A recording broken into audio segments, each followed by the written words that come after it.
I packed up and moved over 2,000 miles away without a single word to my family. For 18 long months, no one bothered to check in until my younger sister needed a free babysitter.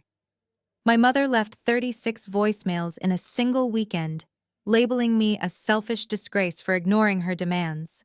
So I sent back one heavy wooden box via overnight delivery. When they finally pried it open, everyone in that Boston house went dead silent. My name is Gwen, and I am 33 years old. Before I continue this story, let me know where you are watching from in the comments below.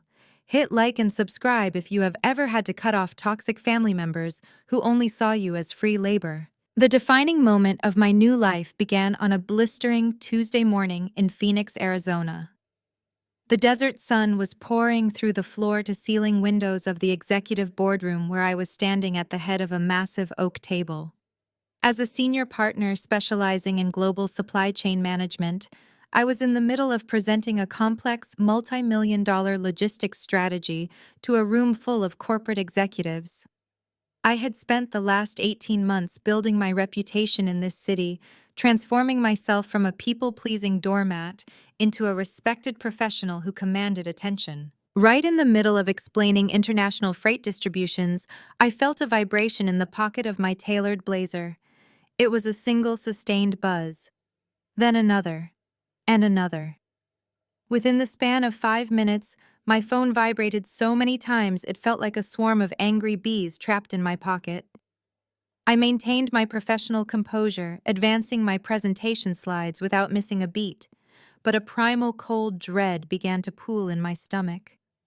When a phone rings that many times in rapid succession, the mind instantly jumps to the worst possible conclusions. A car crash, a fatal heart attack, a hospital emergency. When a brief coffee break was finally called, I stepped out into the quiet carpeted hallway and pulled my phone from my pocket. My screen was completely covered in notifications. 36 missed calls, 14 voicemails. All of them were from a contact I had muted but never completely blocked for emergency purposes. It was my mother, Joanne. My heart hammered against my ribs as I retreated into a vacant corner office and closed the glass door. Was my 60-year-old father Thomas in the intensive care unit? Did something terrible happen to my sister Courtney?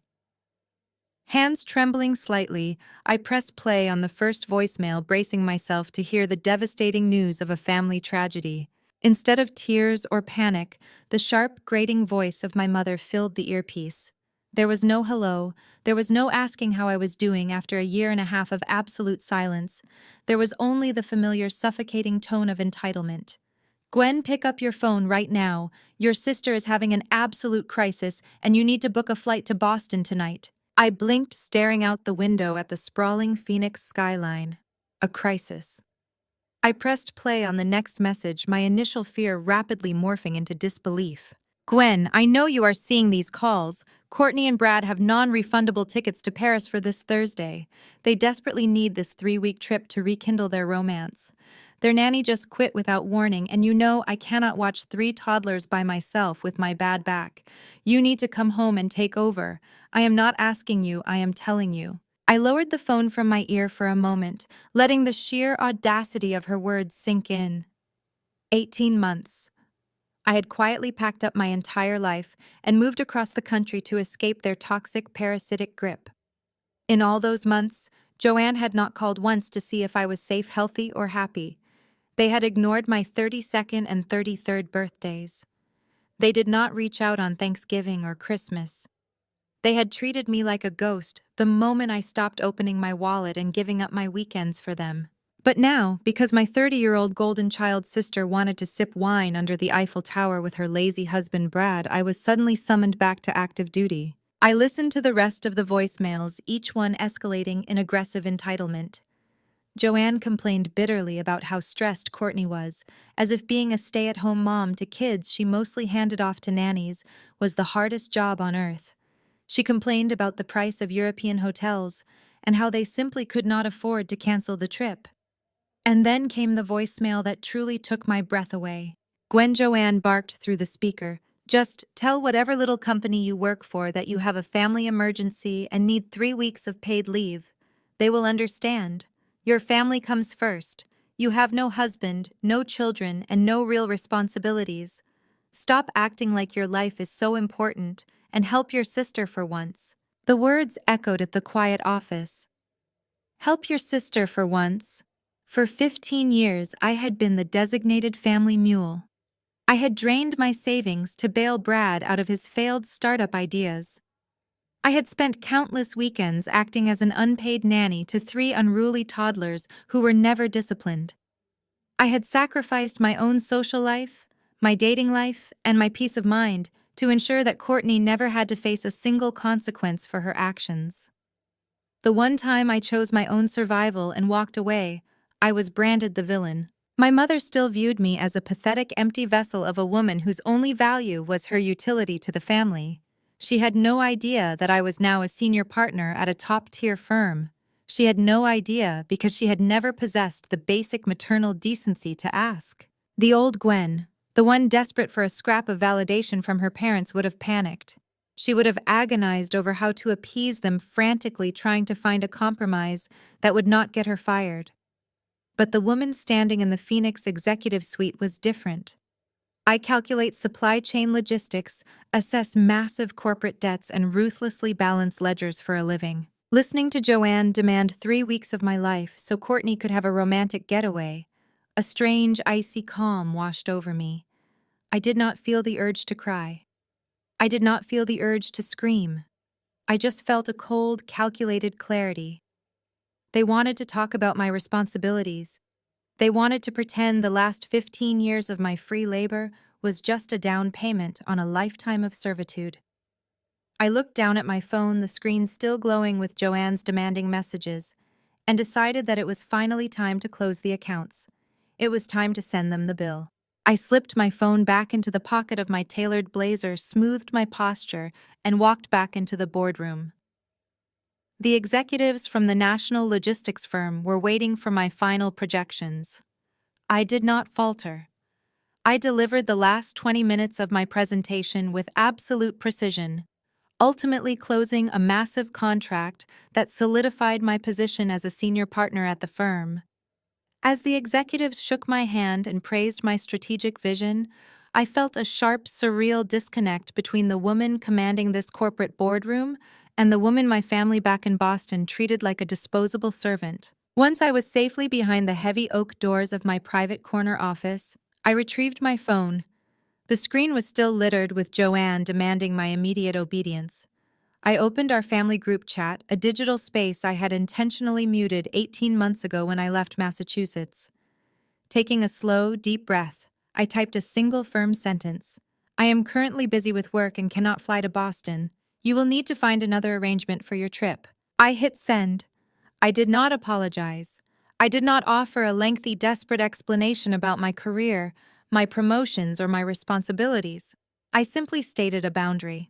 It took exactly 45 seconds for the digital assault to begin. My phone screen lit up, illuminating the dark wood of my desk.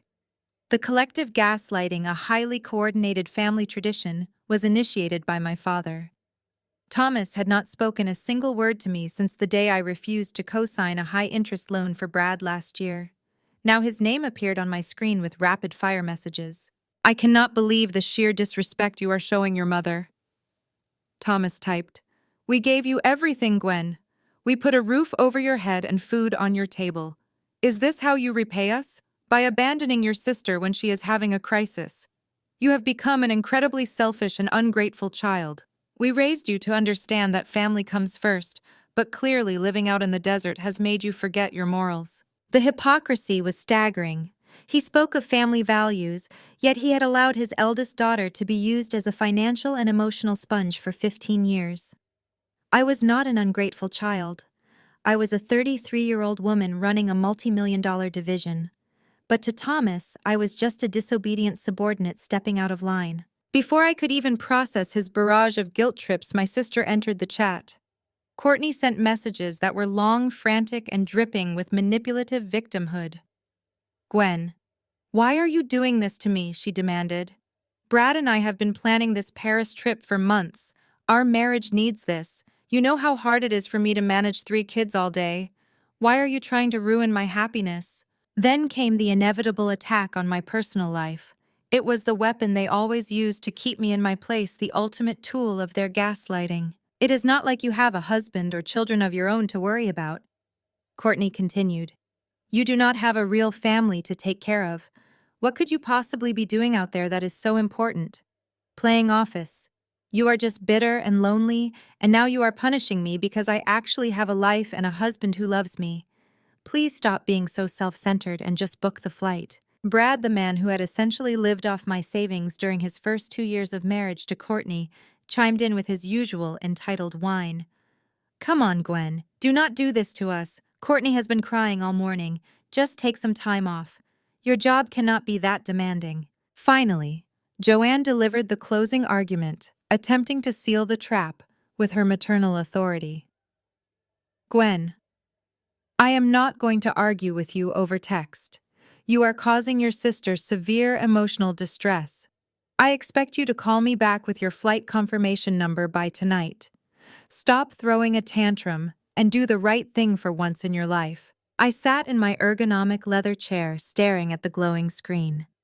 For a decade and a half, messages exactly like these would have sent me into a spiral of anxiety, guilt, and self-loathing. They had conditioned me to believe that my time had absolutely no value, that my career was just a cute little hobby, and that my lack of a husband meant my existence was only justified by how useful I could be to them. They were absolute masters of gaslighting. They twisted reality so effectively that they could demand weeks of my unpaid labor, demand that I jeopardize my livelihood, and somehow frame it as me being the abuser and them being the victims. They truly believed that because I chose not to marry the first man I saw, or have children, I was not ready to raise my life, was entirely disposable. Courtney got to be the tired, overwhelmed mother who deserved a luxury vacation in France. I was supposed to be the lonely, bitter spinster whose greatest honor would be changing her nephew's diapers for free. I looked at the messages again. Selfish, ungrateful, bitter, lonely, throwing a tantrum. I did not feel the familiar sting of tears behind my eyes.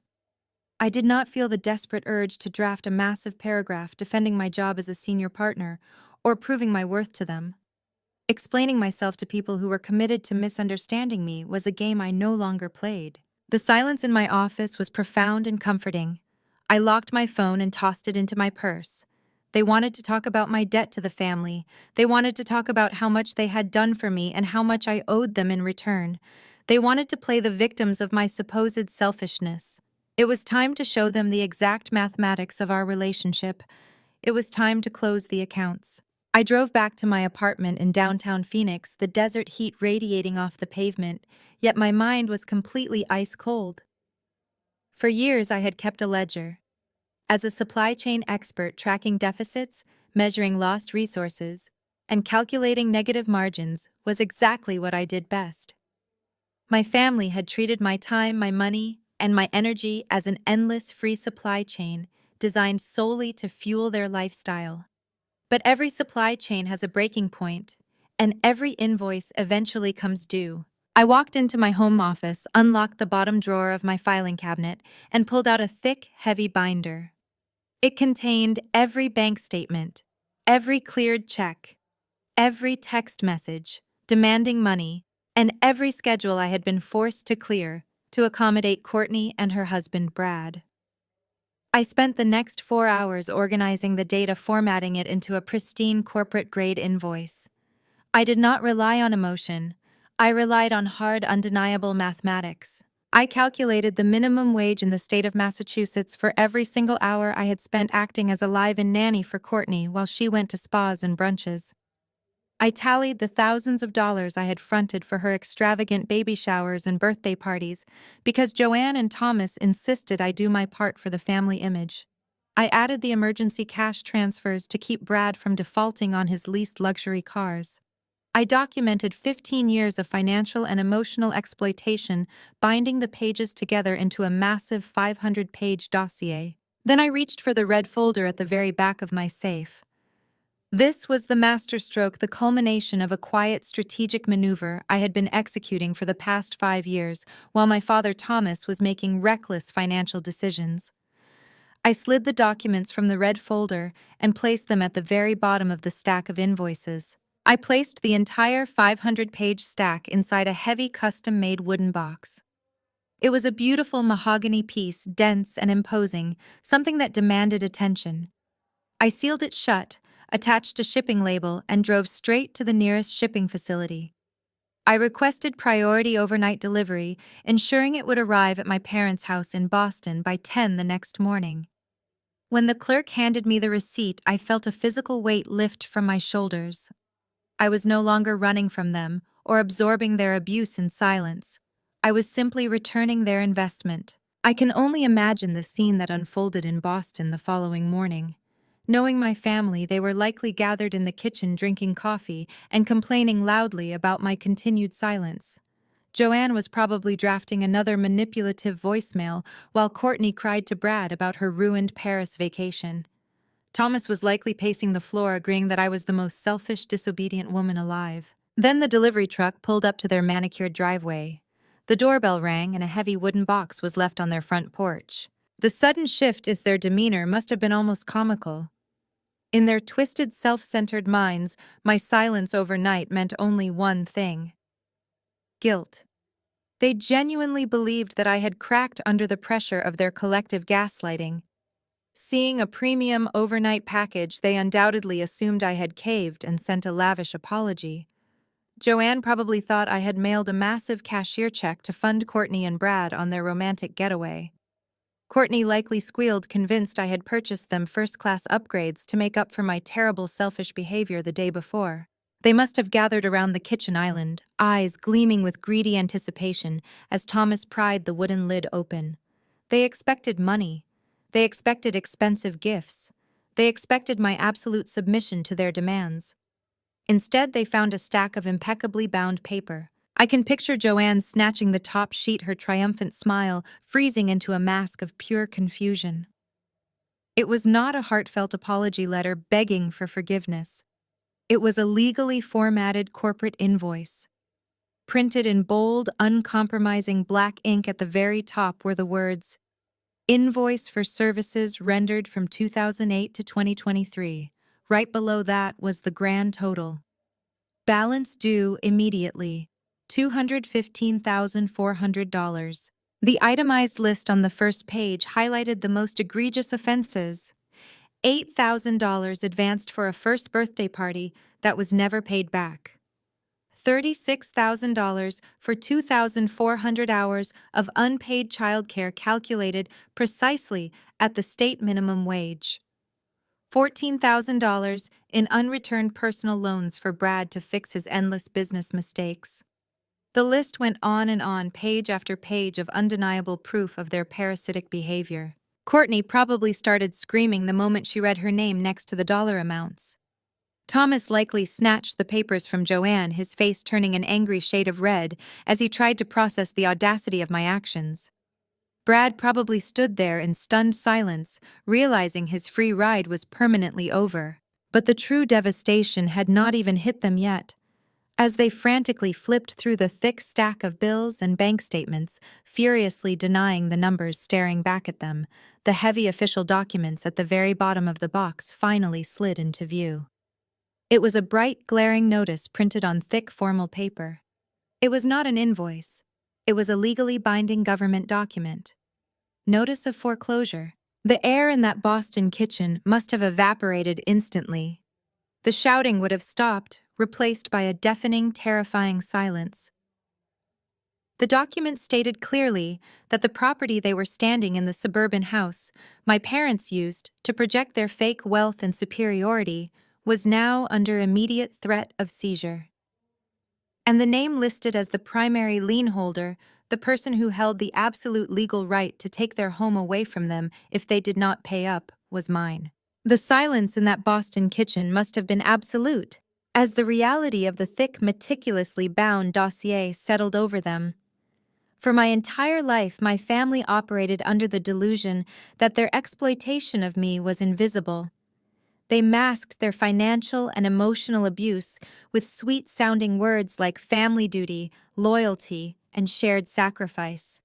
They genuinely believed I was too docile to ever keep track of the blood they were draining from me. They were wrong. I am a supply chain expert. My entire career is built on tracking resources, identifying inefficiencies, and holding vendors accountable for every single cent. For 15 years, I treated my family like a failing vendor, and I audited them with ruthless corporate precision. The first page of the invoice was a summary sheet designed exactly like the multi-million-dollar financial summaries I handed to corporate executives. It was printed on heavy premium paper. The layout was stark cold and entirely devoid of emotion. Line item 1 struck right at the heart of Courtney and her endless vanity. It was a charge for exactly $8,000. The description read funds advanced for the first birthday party of Courtney's first child, including venue rental, catered menu, and imported floral arrangements. Unpaid balance. I remembered that day with crystal clarity. Courtney had insisted on booking an exclusive country club for a baby who could not even walk yet. When her credit card was declined at the catering office, Joanne had called me in a panic, demanding I bring my corporate card to save the family from public humiliation. Joanne promised they would pay me back the following week. That was 5 years ago. Not a single dollar was ever returned. Every time I brought it up, I was accused of being petty and ruining a beautiful family memory. On the invoice, I added a 5% compound annual interest rate to that $8,000, calculating the penalty with flawless mathematical logic. Line item 2 was even more devastating. It spanned 3 dense pages of spreadsheet data, documenting exactly 2,400 hours of childcare provided between the years 2018 and 2022. The description was purely clinical. Childcare services rendered outside of standard business hours, including Friday evenings, weekends, and federal holidays. During those 4 years, my 20s were entirely consumed by Courtney and Brad. I was not allowed to date.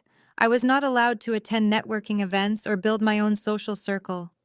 If I ever tried to make plans for a Saturday, Joanne would unleash a torrent of guilt, claiming Courtney was severely depressed from motherhood and desperately needed a break. I would spend my weekends wiping spit up, breaking up toddler fights, and scrubbing their kitchen floors, while Courtney and Brad went to wine tastings. I did not charge them a premium babysitting rate.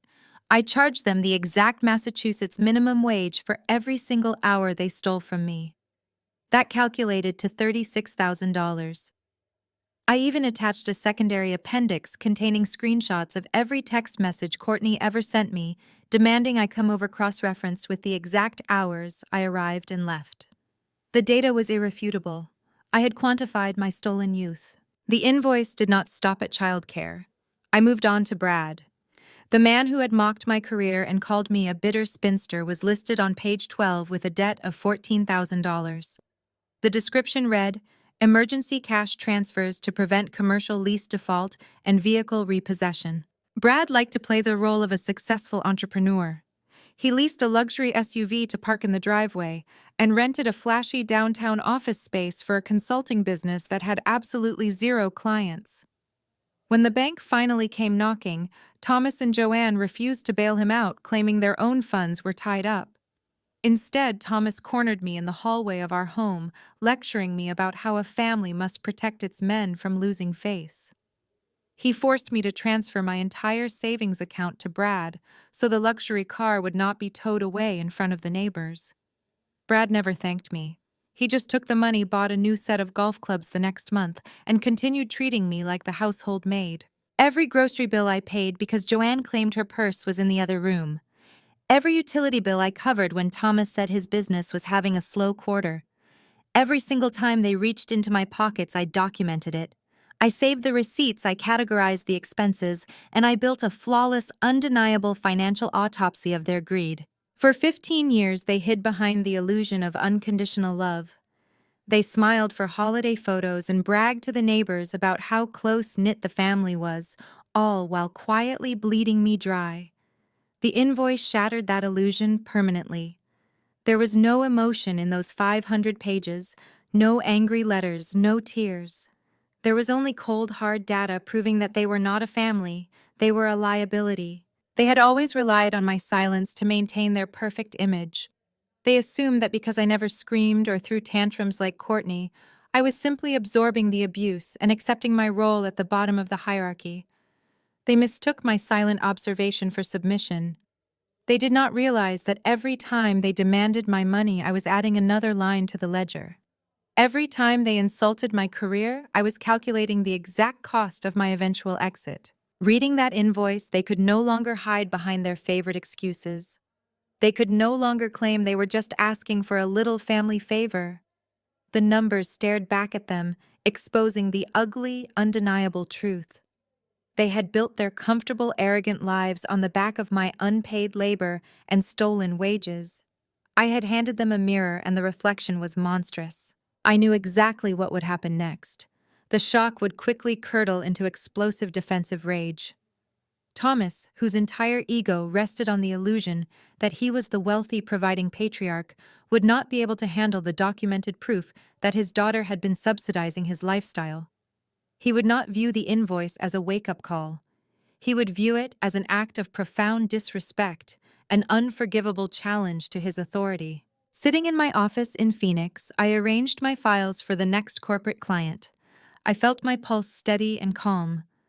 The trap had been sprung, the invoice had been delivered, and the illusion of the perfect Boston family was dead. I did not have to wait long for the fallout. Right on cue, my cell phone screen lit up, flashing the name I had anticipated. It was Thomas, and he was ready for a war he did not realize he had already lost. The phone vibrated against the polished mahogany of my desk, shattering the quiet of my Phoenix office. The caller ID displayed a name I had not seen on my screen in a year and a half. It was Thomas. Not Dad, just Thomas. In the corporate world, whoever speaks first loses power. I let the phone ring 4 times, forcing him to sit in the boiling stew of his own adrenaline. On the 5th ring, I tapped the screen, brought the receiver to my ear, and remained absolutely silent. The line immediately exploded with a level of raw, unfiltered rage I had not heard since I was a teenager trapped under his roof. He did not say hello. He did not ask how I was doing. He was practically spitting his words through the speaker, his voice distorted by pure fury. "What kind of sick, twisted psychological game are you playing, Gwen?" He bellowed so loudly I had to pull the phone an inch away from my ear. The audio echoed slightly, meaning he had me on speakerphone in the center of their pristine Boston kitchen. In the background, I could hear the chaotic soundtrack of my family falling apart. Joanne was sobbing loudly, putting on a theatrical performance of a heartbroken mother. Courtney was screeching incomprehensible insults, likely pacing the floor while Brad tried to calm her down. I leaned back in my ergonomic leather chair, crossing my legs and adjusting the cuffs of my tailored blazer. I did not raise my voice. I spoke with the icy, detached professionalism I reserved for hostile corporate takeovers. "It is not a game, Thomas. It is a highly detailed, itemized accounting of my misallocated assets. Every single charge on that invoice is documented. Every hour of unpaid labor has been quantified.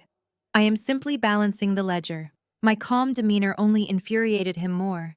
He slammed his fist against a hard surface, the sharp crack vibrating through the phone. "You listen to me, you arrogant, ungrateful brat. You do not send a bill to your family. We clothed you. We fed you. We put up with your miserable attitude for years. You owe us your life. You are going to call the shipping company, cancel whatever this garbage is, and you are going to beg your mother for forgiveness. Then you are going to book a flight tonight to watch your nieces and nephews. If you do not comply right this second, you will face consequences you cannot even begin to imagine." I listened to his demands, feeling a profound sense of liberation. A few years ago, that exact tone of voice would have triggered a severe panic attack. I would have been hyperventilating, desperately apologizing, and scrambling to drain my bank account to appease him. But sitting in my corner office, surrounded by the empire I had built with my own intellect, his words sounded remarkably pathetic. He was just an aging bully who had run out of ammunition. When I did not immediately surrender, Thomas deployed what he believed was his ultimate weapon. He dropped his voice into a menacing, authoritarian growl, attempting to terrify me into submission. "I am warning you, Gwen. If you do not fix this mess right now, I am washing my hands of you permanently. You will no longer be my daughter. I will cut you out of this family forever. You will receive no inheritance, no support, and no contact. You will be completely erased from our lives. You will be dead to us. Do you understand me? I allowed a cold, sharp laugh to escape my lips. The sound was so genuine, so devoid of fear, that it seemed to stun the entire Boston kitchen into total silence. Even Joanne stopped her fake crying. "You are threatening to disown me?" I asked, keeping my tone dangerously level. "Thomas, your cognitive decline must be worse than I thought. Your memory is severely failing you. You already disowned me 18 months ago. Do you honestly not remember the exact date? Let me refresh your memory for you." I stood up and walked over to the floor-to-ceiling windows, looking down at the bustling Phoenix streets below. It was a Tuesday evening in November. Courtney had just totaled her brand new SUV because she was texting and driving. She demanded that I empty my personal emergency fund to buy her another luxury vehicle in cash because she refused to be seen driving a used car. When I finally said no, you called me. You told me I was a useless, defective woman who was going to die alone. You told me that if I did not wire the money to the dealership by midnight, I was no longer a part of your family. You ordered me never to call, never to visit, and never to expect a single dime from you. You disowned your own daughter over a car, Thomas. He tried to interrupt, stammering something about me twisting his words, but I cut him off with the precision of a scalpel. I simply accepted your terms. I packed my bags, moved across the country, and took you at your absolute word. You cannot fire an employee who quit a year and a half ago, and you certainly cannot disown a woman who has already legally, financially, and emotionally emancipated herself from your toxic household. Your threats mean absolutely nothing to me. The silence on the other end of the line was heavy and suffocating. The power dynamic had violently shifted, and Thomas had no idea how to regain control. He was utterly defenseless against a woman who no longer sought his approval. "But we are not talking about family dynamics anymore," I continued, my voice dropping an octave, becoming rigid and authoritative.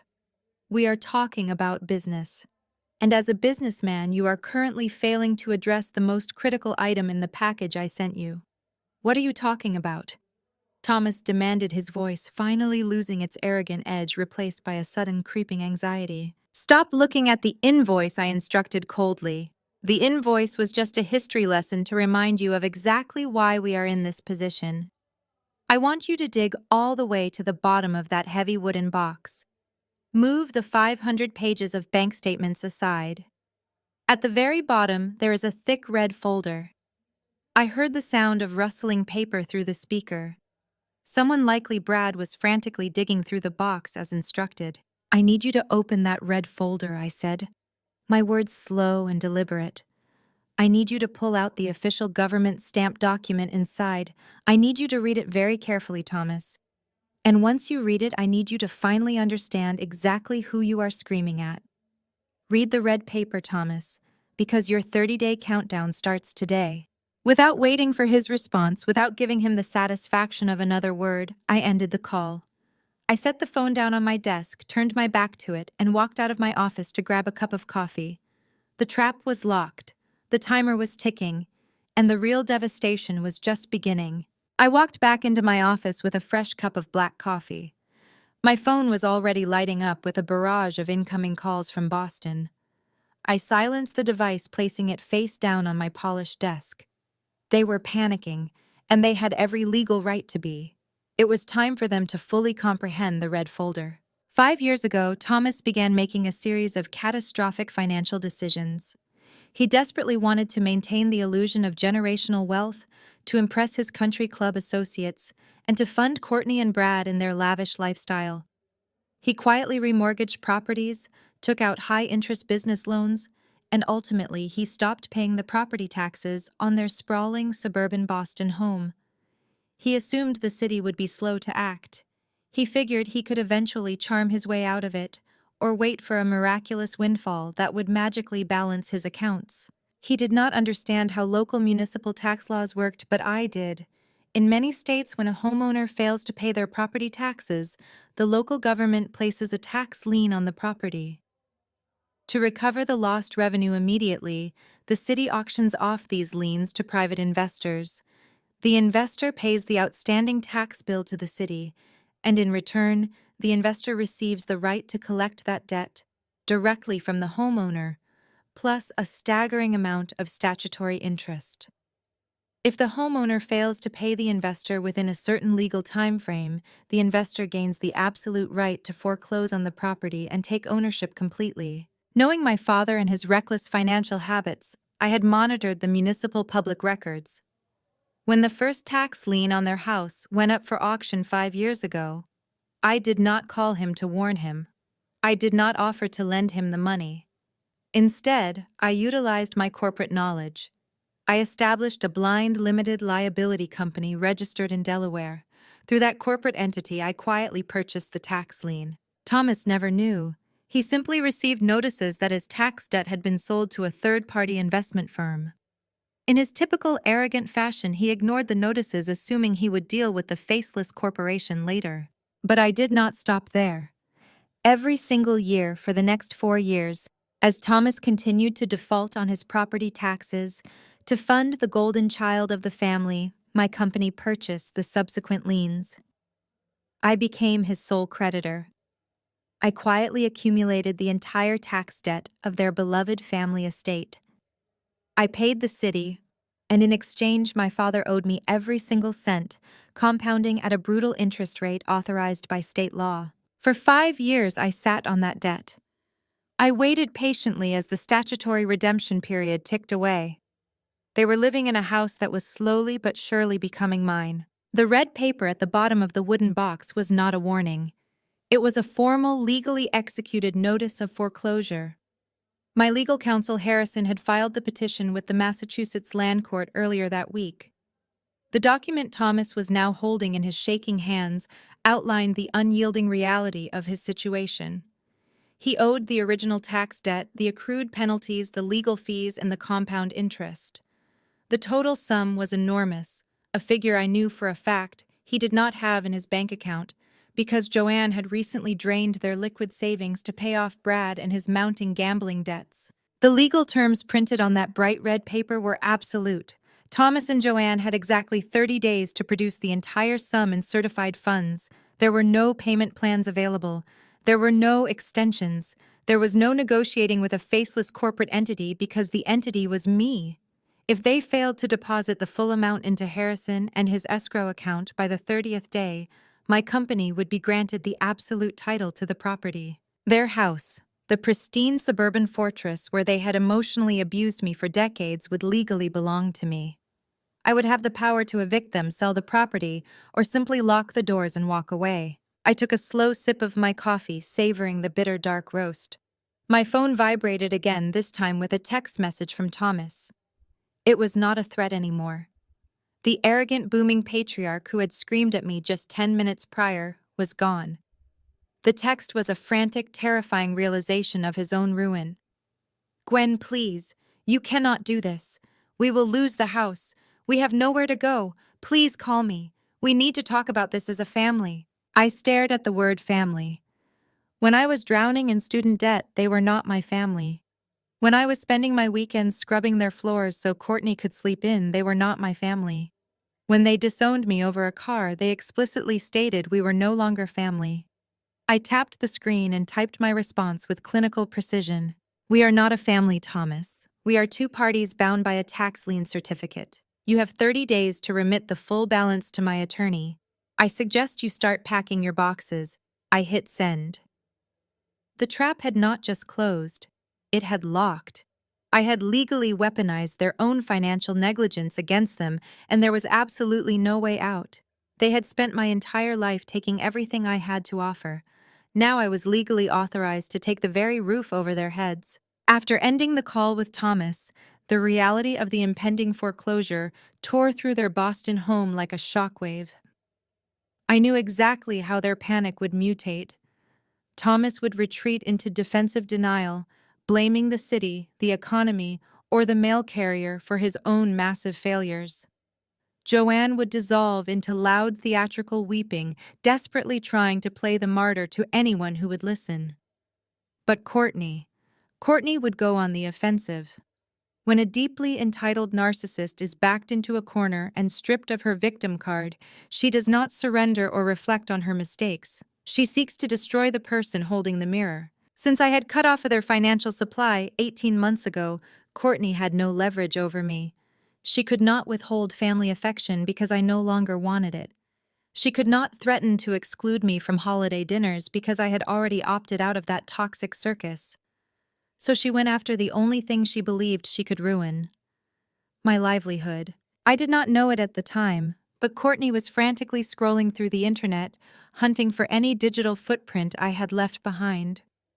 She eventually found my professional profile on a corporate business networking site. I had deliberately neglected to update my public employment history for over a year. As far as the internet was concerned, I was still just a mid-level logistics manager at a corporate supply chain firm in Phoenix. In Courtney's narrow, vindictive mind, I was an easily disposable employee answering to a ruthless boss who would immediately fire me if presented with the right scandal. She formulated a plan so utterly unhinged and malicious, it could only have been born from pure, unchecked desperation. She decided to weaponize her tears, stage a corporate crisis, and burn my career to the ground. Later that afternoon, I was sitting in the executive suite with Sylvia. Sylvia was 50 years old, sharp as shattered glass, and the founder of the firm. She was not just my mentor. She was the person who recognized my ruthless efficiency and helped me channel it into a thriving corporate empire. We were reviewing the quarterly supply chain projections when her desk phone lit up. Her executive assistant buzzed through, her voice laced with high alert. "Sylvia, there is a woman on line 1 demanding to speak with you immediately. She claims she is the regional director of a major distribution vendor in New England. She is threatening a massive lawsuit, screaming about a fraudulent contract, and saying one of our managers embezzled funds. She specifically named Gwen." Sylvia raised a perfectly sculpted eyebrow and looked across the mahogany desk at me. I felt a sudden sharp prickle of intuition. A vendor in New England, a frantic, screaming woman accusing me of financial crimes. It did not take a genius to solve that equation. "Put her through," Sylvia instructed calmly, and put it on speaker. The line clicked, and the shrill, trembling voice of my younger sister flooded the quiet executive suite. Courtney was putting on the performance of a lifetime. She sounded completely devastated, breathing heavily into the receiver to simulate an active panic attack. "Are you the chief executive?" Courtney demanded, her voice cracking perfectly on cue. "My name is Catherine. I am calling from a logistics vendor out of Massachusetts. I am absolutely shaking right now. You have an employee named Gwen working in your management department. She just scammed my entire company out of hundreds of thousands of dollars. She forged legal documents, she engaged in horrific financial abuse, and she is a complete psychopath." I leaned back in my ergonomic leather chair, resting my elbows on the armrests. I listened to my sister weave an elaborate tapestry of absolute fiction. It was almost impressive how seamlessly she projected her own family crimes onto me. Sylvia leaned forward, resting her chin on her hands. Her face was completely unreadable. "That is a very serious accusation, Catherine. Financial fraud is a federal offense. Have you contacted the authorities?" "I cannot go to the police yet," Courtney stammered quickly, backtracking to avoid any real legal scrutiny of her fake identity. "We are trying to handle this internally first to protect our shareholders, but you need to know what kind of monster you have working for you. She targets innocent people. She ruins lives. If you care about your company reputation at all, you will terminate her employment immediately. You need to have security drag her out of that building today before she destroys your entire business." Courtney was practically hyperventilating with malicious joy over the phone. She truly believed she had just delivered the kill shot. In her mind, she pictured me being called into human resources, forced to pack my desk into a cardboard box, and thrown out onto the blazing Phoenix streets, just as penniless and desperate as she was about to be. She wanted to strip away my financial independence so I would be forced to crawl back to Boston, beg for forgiveness, and release the tax lien on their house. Sylvia muted the microphone for a fraction of a second, looked at me, and silently mouthed the word "sister." I nodded. Sylvia unmuted the line. Her voice was pure ice. Well, Catherine from Massachusetts, we take fraud very seriously at this firm. But there is a slight structural issue with your demand. You see, I cannot fire Gwen. Why not? Courtney shrieked, dropping the fake crying entirely. Her real demanding, venomous voice sliced through the speaker. Just call security and throw her out. She is a criminal. Sylvia smiled a razor-thin smile. Because human resources cannot terminate someone who owns the building. Before Courtney could even process the weight of that sentence, I leaned forward over the polished desk. I brought my face close to the microphone. Hello, Courtney. The sharp intake of breath on the other end of the line was the most satisfying sound I had ever heard. The dead silence that followed was heavy, suffocating, and dripping with absolute terror. Her entire scheme had just evaporated into thin air. I kept my voice smooth, cheerful, and devastatingly calm. It seems I really need to update my public networking profiles. You did some very impressive detective work, Courtney, but you relied on severely outdated data. You see, I am not a lowly employee anymore. I do not report to a boss you can manipulate with a few fake tears. About 6 months ago, I finalized a massive corporate buyout. I just purchased 40% of the equity in this entire firm. I let the words hang in the air, allowing the crushing reality to flatten her completely. Sylvia is not my boss, Courtney. She is my senior business partner.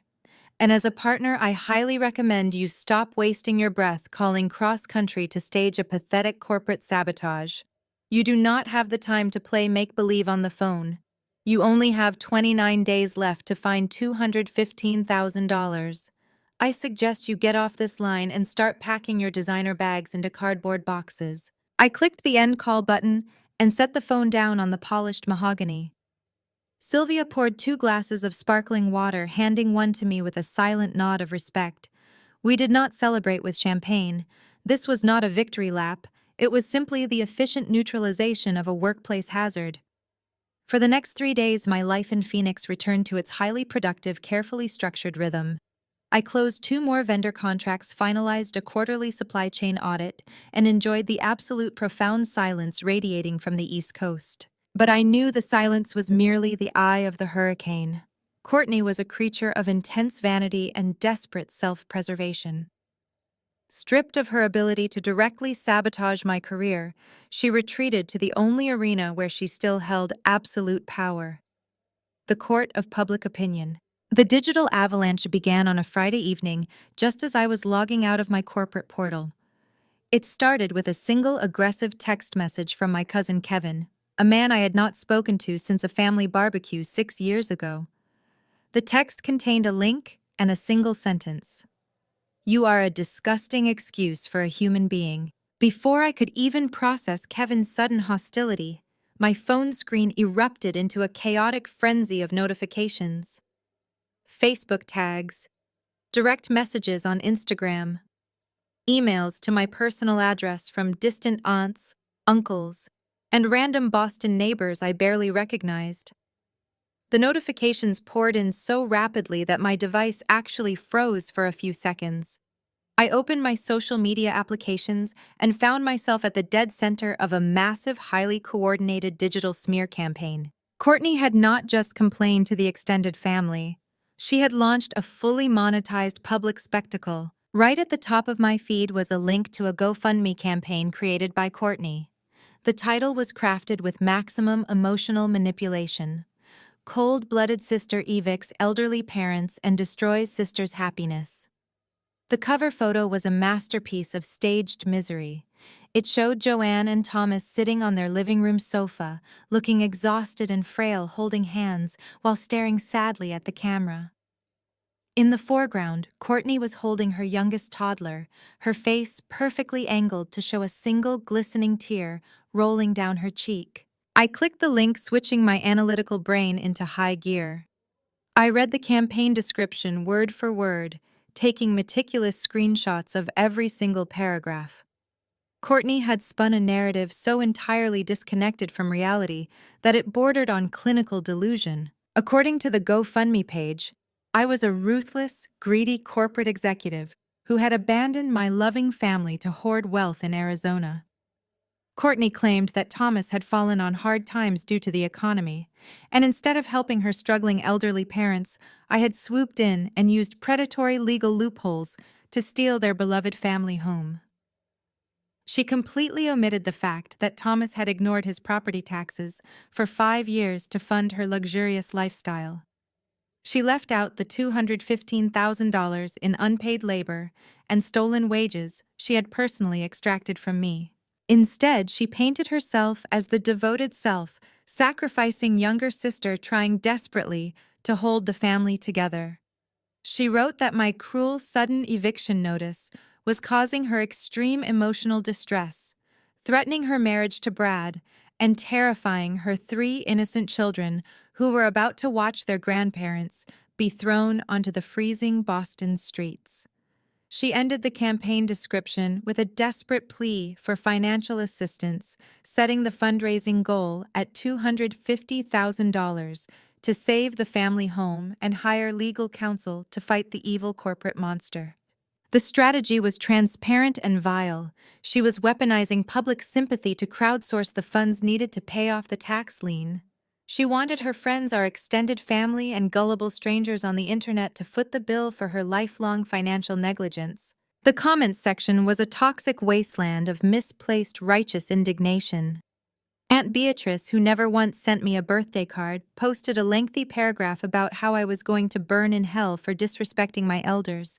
Uncle David commented that he was ashamed to share my last name and hoped my company would fire me for moral bankruptcy. Former high school classmates, people who had ignored me for a decade, were suddenly deeply invested in my family drama, leaving vicious comments about my supposed greed. My direct messages were flooded with toxic vitriol. People called me a sociopath. They called me a traitor. They demanded I drop the foreclosure immediately and apologize to my suffering mother. Joanne and Thomas had clearly weaponized the extended family, deploying them as flying monkeys to harass and intimidate me into submission. They wanted to humiliate me publicly, hoping the sheer weight of social shaming would force me to back down and release the lien. The old Gwen, the fragile, anxious girl who desperately craved her family's approval, would have been completely destroyed by this digital assault. She would have drafted a panicked, tearful public apology. She would have released the debt just to make the public hatred stop. But the woman sitting in that Phoenix penthouse was not fragile. I did not shed a single tear. I did not respond to any of the hateful messages. I did not engage in a messy public comment war defending my character. I simply sat at my kitchen island sipping a glass of chilled mineral water and methodically archived every single piece of data. I downloaded the GoFundMe page. I saved the list of donors. I archived the vicious messages from the extended family. As I watched the donation counter slowly tick upward, fueled by the lies Courtney had published across the internet, a cold, calculating smile spread across my face. Courtney thought she was destroying my reputation. She thought she was winning the public relations war.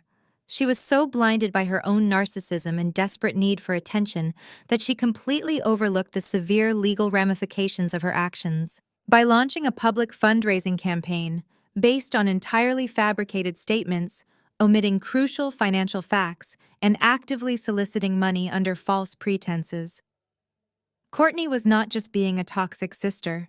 She was committing federal wire fraud.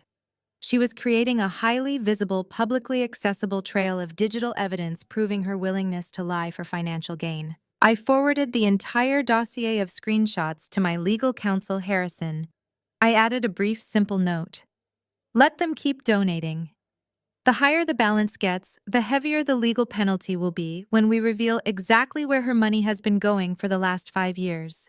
Courtney had just handed me the ultimate weapon, and she had absolutely no idea that her digital victimhood was about to trigger an explosive, catastrophic legal nightmare that would completely obliterate her marriage, her reputation, and her freedom. I drove to downtown Phoenix early Monday morning, the desert sun already baking the asphalt. I parked in the secure underground garage of Harrison and his corporate law firm. The glass walls of his executive conference room offered a panoramic view of the city, but my focus was entirely on the digital projector illuminating the wall. Harrison was a ruthless corporate litigator who viewed family drama not as an emotional minefield, but as a chessboard of liabilities and assets. He wore a tailored charcoal suit and held a laser pointer, tapping it against the projected image of Courtney and her fraudulent GoFundMe campaign. The campaign had crossed the $40,000 mark over the weekend. Aunts, uncles, and easily manipulated Boston neighbors had emptied their wallets, completely convinced they were rescuing two helpless seniors from a tyrannical corporate monster of a daughter. Harrison turned to me, his expression devoid of any amusement. He outlined the situation with brutal clinical clarity. By using a public platform to solicit funds under demonstrably false pretenses, your sister has crossed the line from civil defamation directly into federal wire fraud. She has also publicly exposed the entire extended family and her social circle to this transaction. Since she tagged you, named you, and built her financial solicitation entirely around your identity, she has legally invited you to join the conversation. I nodded, taking a slow sip of my black coffee. I do not want a quiet cease and desist order, Harrison. Sending a private legal threat will only allow Courtney to play the victim behind closed doors. She will tell everyone I bullied her into taking the page down. If she wants to broadcast her financial ruin to the entire East Coast, we are going to provide her audience with the exact accounting of that ruin. We are going to show them the ledgers. Harrison smiled. It was the terrifying predatory smile of a lawyer who was about to legally dismantle someone. He opened his laptop and pulled up the forensic accounting file we had been building. During my 15 years acting as the unpaid family problem solver, I had gained access to several pieces of critical financial data. But the real goldmine had come from a deep, comprehensive background check Harrison had ordered the moment Thomas threatened me over the phone. We had legally acquired a mountain of financial disclosures regarding the property and the associated accounts. Harrison spent the next hour drafting an email. It was not an angry rant. It was a masterpiece of corporate communication written on the official letterhead of his law firm. The subject line was neutral, professional, and impossible to ignore. Notice of financial disclosure regarding the Boston Family Relief Fund. Using the donor list scraped directly from the public GoFundMe page, combined with the massive extended family email directory Joanne used every year to send out her pretentious holiday newsletters, Harrison compiled a mailing list of over 200 people. Every aunt who had called me a sociopath was on that list. Every uncle who said I should be fired was on it. Every neighbor who had donated $100 out of pity was included. They were all placed firmly on the blind copy list. The body of the email was brief and devastatingly polite. It read as follows: To the generous donors and concerned family members, we represent Gwen in matters regarding the current property foreclosure and the subsequent public fundraising campaign initiated by Courtney. We understand that many of you have contributed significant funds under the impression that this family is facing sudden, unavoidable financial hardship due to a lack of familial support. To ensure complete transparency and to protect you from participating in a fraudulent financial solicitation, our client believes you have a right to view the exact allocation of the family assets over the past 60 months. Please review the attached certified financial statements before making any further charitable contributions. There were 3 PDF attachments. They were not my bank statements.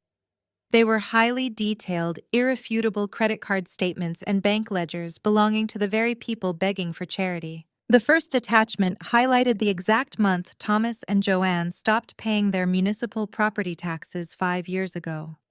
Directly next to that unpaid tax bill was a corresponding bank transfer showing Thomas wiring $15,000 to a luxury travel agency to fund a 2-week European cruise for Joanne.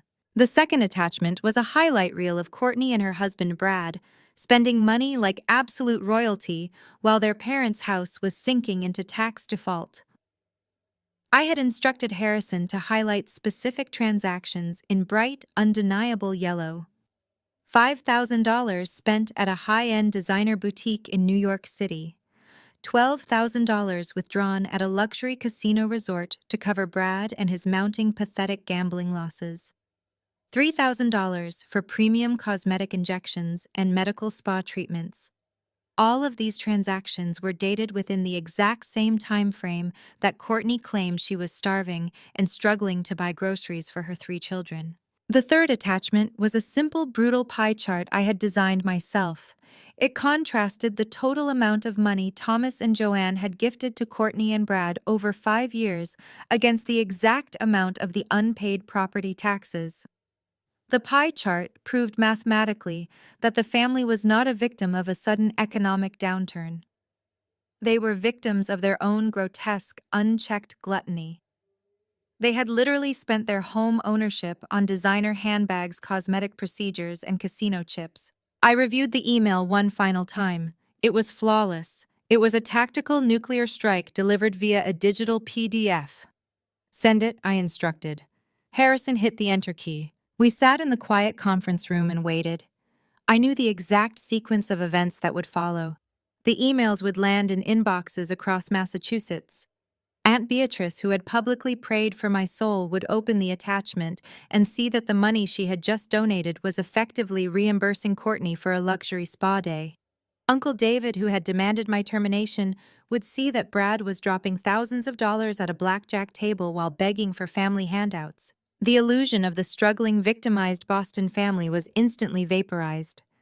Courtney had built a house of cards on social media, relying on the assumption that I would remain the quiet, submissive scapegoat who would never dare air the family dirty laundry. She vastly underestimated what happens when you force a supply chain consultant to audit your life. Within 20 minutes, the shockwave hit.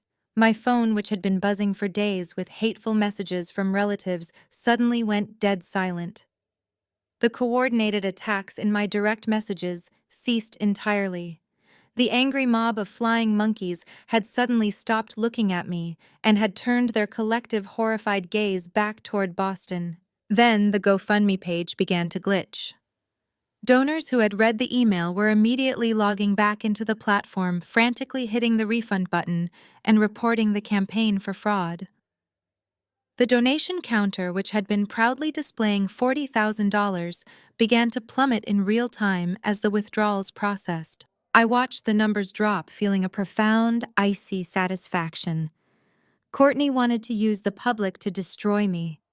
Instead, the public was now armed with certified financial receipts, and they were demanding their money back from a fraud.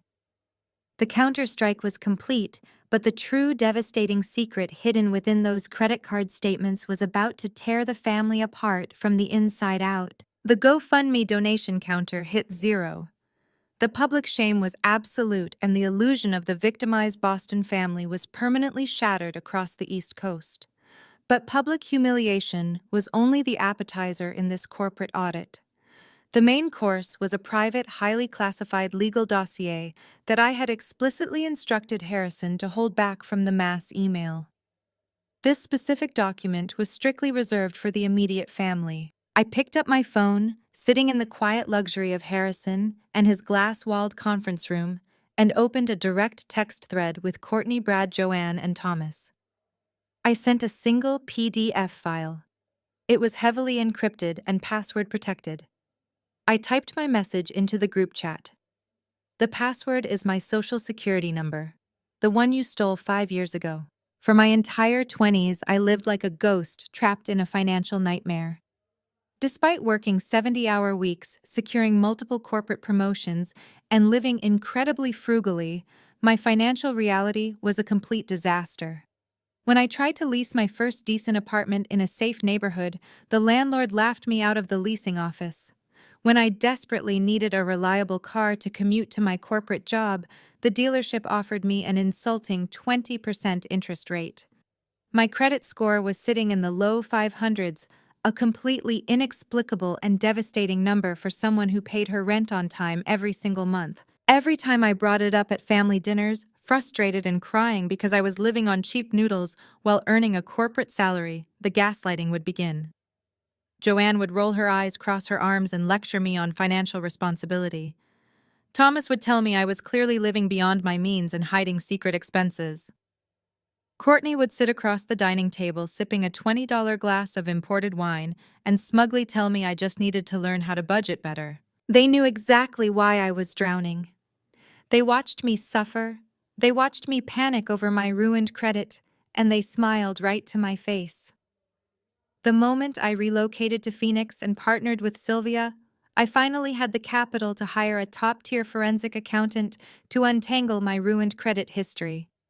I handed over a decade of financial records, and it took the investigators less than a month to trace the origin of the financial rot. 3 premium credit cards had been opened in my name. The applications utilized my social security number, my exact date of birth, and a slight variation of my old Boston address. The cards had been meticulously maxed out, accumulating over $60,000 in high-interest debt, and then completely abandoned. They were left to default, sent to aggressive collection agencies, and allowed to completely decimate my credit profile. I watched the read receipts appear on the group chat. They had entered the password. They had opened the PDF. Inside that document were the itemized billing statements from those 3 fraudulent credit cards recovered directly from the credit bureaus by my legal team. The purchases painted a vivid, undeniable portrait of the thief. The ledger showed $15,000 spent at exclusive European boutiques. It showed charges for VIP tables at luxury nightclubs in Miami. It showed receipts from 5-star destination spas. But the most damning line items, the transactions that completely unraveled their fake perfect marriage, were the massive repeated cash advances. Tens of thousands of dollars had been wired directly to an offshore sports betting syndicate.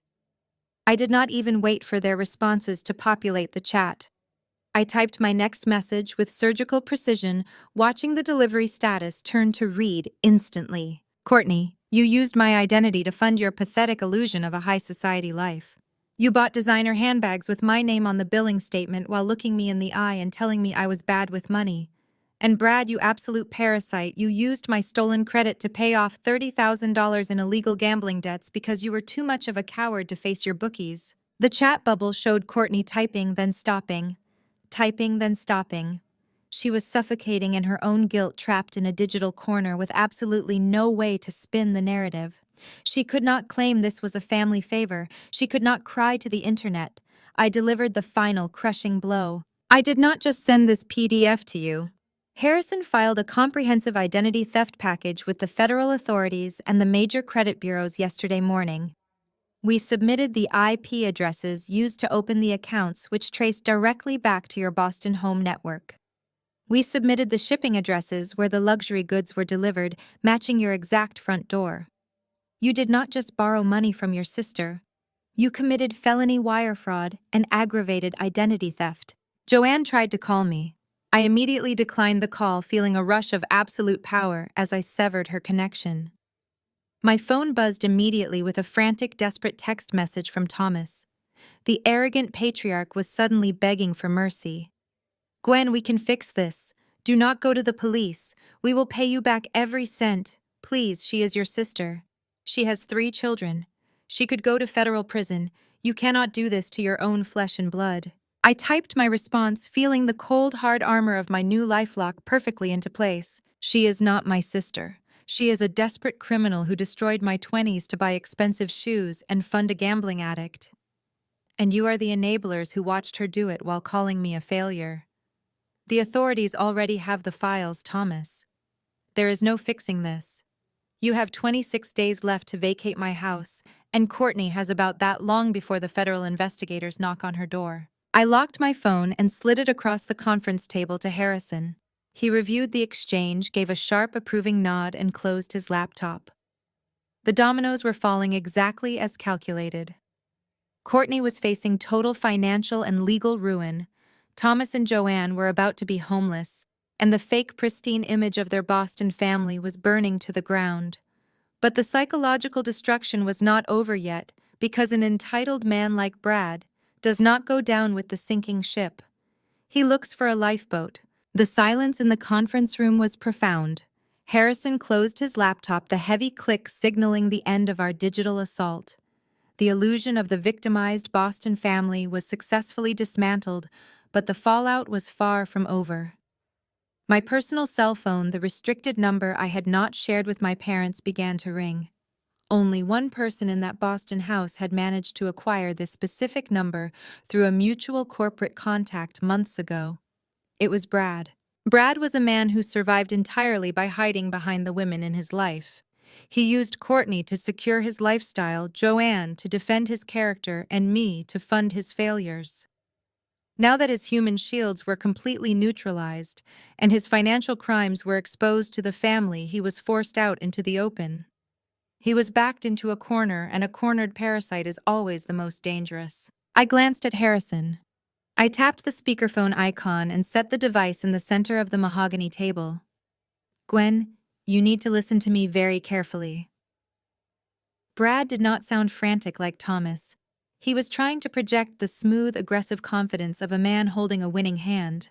He was attempting to sound like a corporate mastermind, but I could easily hear the slight ragged tremor in his breath. I am listening, Brad. Tell me exactly how you plan to talk your way out of federal identity theft. He let out a sharp, forced laugh. You think you are so brilliant sitting out there in the desert? You think sending a few spreadsheets makes you untouchable. But you forgot one crucial detail, Gwen. You are the unstable one in this family. You always have been. I leaned back in my chair, resting my fingertips together. Go on. Brad lowered his voice into a menacing sneer. I am going to give you exactly 1 hour to retract that police report and send an email to the entire family saying your accounts were hacked by a third party and the financial documents were forged. If you do not clear Courtney right now and drop this entire charade, I am going to destroy you. I will call the police myself. I will call your business partner, Sylvia. I will call every single corporate client on your roster. I am going to tell them that you are suffering from a severe clinical psychotic break. He paused, waiting for me to gasp or beg for him to stop. When I remained absolutely silent, he pushed harder, intoxicated by his own delusional blackmail scheme. Joanne and Thomas will back me up completely.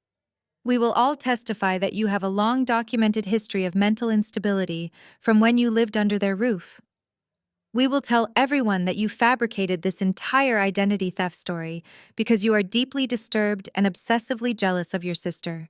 Who do you think the authorities will believe? A wealthy, respectable family in Boston, or the bitter, estranged daughter having a paranoid meltdown across the country? I will have you committed, Gwen. I will completely bury your professional reputation. Call off the lawyers right now or I ruin your entire life. I looked across the table at Harrison. My attorney did not look concerned. He looked profoundly bored. Blackmail is the absolute last resort of a truly desperate drowning animal. Brad thought he was playing three-dimensional chess, but he was completely oblivious to the fact that the board had already been smashed to pieces. I leaned forward, bringing my face closer to the phone. My voice was smooth, pleasant, and absolutely lethal. Brad, that is a very creative narrative. You almost sounded convincing. But there is a fundamental flaw in your blackmail strategy. Federal investigators do not care about neighborhood gossip. They do not care about Joanne crying on demand or Thomas providing empty character testimonies. The federal government cares about IP addresses, digital signatures, and banking routing numbers. And they especially care about where fraudulent money ultimately lands. I heard him shift uncomfortably on the other end of the line. You have no proof of anything. I smiled even though he could not see it. I have something much better than proof, Brad. I have a highly compensated, ruthlessly efficient private investigator. I hired him the exact same day I purchased the tax lien on Thomas' house. I did not just audit my own stolen credit profile. I audited your entire pathetic life. The line went dead silent. The fake arrogant confidence evaporated instantly from the Boston kitchen. I know exactly why you convinced Courtney to launch that public charity campaign today. I continued driving the blade deeper with every syllable. It was never about saving the family home from foreclosure. Thomas and Joanne were completely expendable to you. You desperately needed that $250,000 goal because your offshore bookies are losing their patience. You owe $30,000 on my stolen credit cards, but that is just the tip of the iceberg. You owe another $80,000 to an underground sports betting syndicate, and they do not send polite collection letters in the mail. They send men to your front door. Brad let out a strangled, breathless sound. He was completely suffocating in his own exposed secrets. You thought you were an absolute genius, I said, my voice dropping to a harsh whisper. You linked the charity payout directly to your personal hidden banking profile. You planned to drain the donated funds, pay off your gambling debts, and let Thomas and Joanne lose their house anyway. You were going to take the cash file for divorce and run. Shut up! Brad hissed, his voice cracking with pure, unadulterated panic. You do not know what you are talking about. You cannot stop me. I am logging into the portal right now. I am withdrawing the remaining cash today. You cannot touch me. I let out a short, cold chuckle. The sound resonated through the speaker, stripping away his absolute last shred of hope. You really should check your banking application before you make empty threats, Brad. Harrison did not just send those emails to the family this morning. He also filed an emergency federal injunction regarding the fraudulent solicitation of funds across state lines. The authorities do not take kindly to wire fraud orchestrated to pay off illegal gambling syndicates. What did you do? He screamed, the sound echoing wildly through the phone. I did exactly what I promised I would do, I replied. I balanced the ledger. Open your banking app, Brad. Try to move a single dollar. You cannot. Your personal accounts, your hidden offshore routes, and the charity portal connected to your name have all been completely frozen by a federal court order. You have absolutely $0. You have a mountain of violent debt. And the authorities already have your routing numbers. I did not wait to hear him scream again. I reached across the mahogany desk and disconnected the call. The silence that returned to the Arizona conference room was immaculate, pristine, and perfectly victorious. The leeches had finally run out of blood to suck, and they were about to turn on each other. The digital execution was flawless, and the resulting silence in the Phoenix conference room was profound. I poured myself a second glass of sparkling water, savoring the crisp, sharp chill against my throat. I had spent 15 years absorbing the toxic, coordinated attacks of a family that operated like a unified criminal syndicate. They had always relied on their absolute solidarity to break my spirit. Joanne provided the emotional manipulation. Thomas provided the authoritarian rage. Courtney supplied the endless gaping need. Brad acted as the aggressive enabler. Together, they were an impenetrable fortress of narcissistic abuse. But a fortress built on stolen money and buried secrets is inherently fragile. You do not need to blow up the walls to destroy it. You only need to introduce a single undeniable truth and watch the inhabitants tear each other apart from the inside out. My personal cell phone illuminated the polished mahogany of the conference table. The caller identification displayed my father. Thomas was calling back. I knew this was not another attempt at intimidation. A man who has just been stripped of his financial dignity does not roar. He bleeds. I pressed the green accept button, activated the speakerphone, and leaned back in my leather chair. Gwen. His voice was unrecognizable. It was a hollow, breathless rasp, completely stripped of its usual booming arrogance. He sounded like an old, terrified man standing on the edge of a very steep cliff. I am here, Thomas. I am looking at the legal documents your attorney sent. He stammered, the rustling of thick paper echoing through the speaker. I am looking at the tax lien records. I do not understand any of this. I had a massive retirement portfolio. I had a fully funded 401k plan. Even when my business took a downturn 5 years ago, we had hundreds of thousands of dollars in liquid assets. The property taxes were supposed to be on autopay. The city should have taken the money directly from the joint savings account. You fabricated this. You must have manipulated the public records. I felt a surge of cold, analytical pity for the man. He was a tyrant, but he was also completely oblivious to the rot inside his own house. He was so busy posturing for his country club associates and demanding my submission that he never actually checked his own bank ledgers. I do not forge financial documents, Thomas. I replied, my tone clinical and detached. I leave the federal fraud to your favorite daughter. Open the third attachment in the email Harrison sent you. Scroll down to page 42. Look at the certified bank statements from 5 years ago. I listened to the frantic clicking of a computer mouse on the other end of the line. I knew exactly what he was about to see. During the forensic audit of my stolen identity, my investigators had uncovered a massive, chaotic web of money transfers originating from my parents' household. The data was beautifully, terrifyingly clear. Read the wire transfers, Thomas, I instructed calmly. Look at the early withdrawal penalties assessed on your retirement accounts. Look at the signature authorizations. A sharp, jagged intake of breath hissed through the speaker. No, Thomas whispered. No, this is a mistake. It is not a mistake. I continued delivering the facts with brutal precision.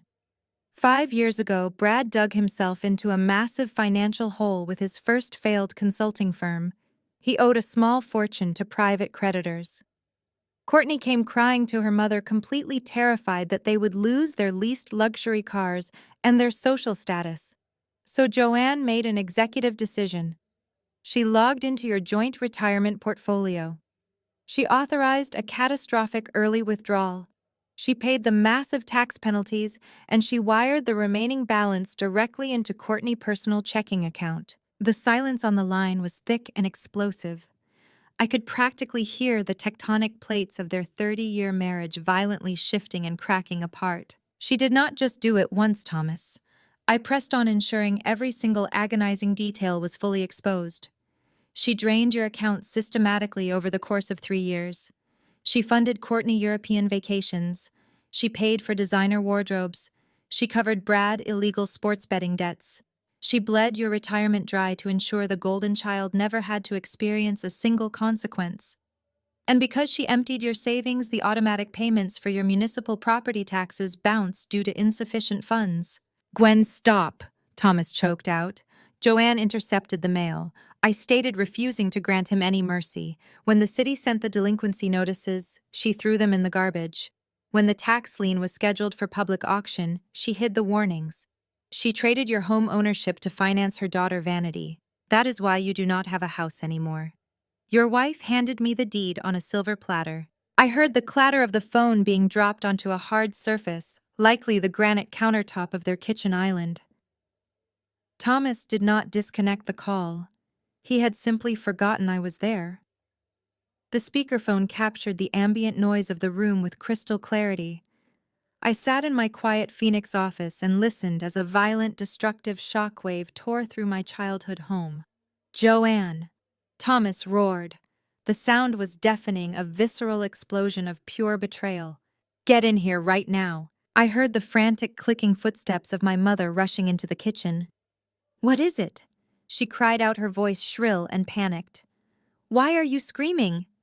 Thomas' voice was shaking with a rage so profound it bordered on madness. Where is my retirement fund, Joanne? Where is the money I worked 40 years to save? I am looking at the banking ledgers. You emptied the accounts. You let the city place a lien on my house.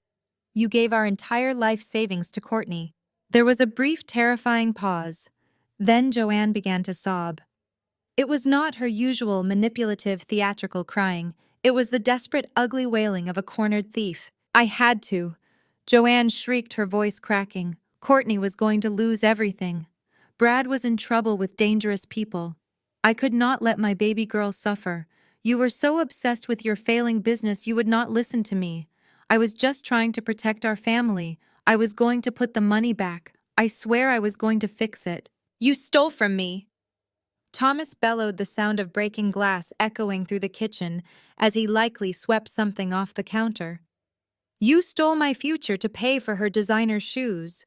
You let Gwen buy our house out from under us. We are homeless because of you. I am filing for divorce. I am calling my lawyer right now. I will not spend another day legally tied to a woman who robbed me blind. Courtney suddenly interjected, her voice screeching above the chaos. Do not yell at my mother. It is your job to provide for us. You are the father. You should have had more money. If you were actually a successful businessman, none of this would have happened. You failed us. The audacity was breathtaking. Even while standing in the ruins of the lives she had personally destroyed, Courtney still firmly believed she was the victim. She was blaming a bankrupted, betrayed man for not generating enough wealth for her to steal. I listened to them scream at each other. They traded vicious insults, dragging up decades of resentments, failures, and bitter disappointments. The unified front that had bullied me for 15 years had completely disintegrated. They were no longer a family. They were three desperate toxic parasites who had finally run out of blood and were now viciously consuming each other to survive. I reached forward and pressed the end call button. The line went dead. The screaming vanished, replaced by the cool, quiet hum of the air conditioning in my corporate suite. I had not raised my voice. I had not shed a single tear. I had simply illuminated the truth, and the truth had burned their entire world to ash. The collapse of the Boston household was not just a financial ruin, it was a spectacular psychological implosion.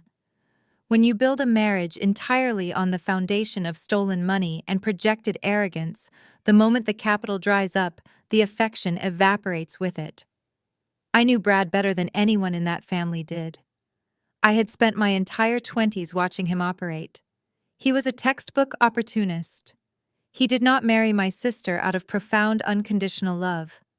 He married her because she was the golden child of a wealthy family, and she provided him with a permanent consequence-free safety net. But my tax lien and the federal freeze on his banking accounts had completely vaporized that safety net. Brad was suddenly staring down the barrel of a massive reality check. His father-in-law was bankrupt and filing for divorce. His mother-in-law was an exposed embezzler.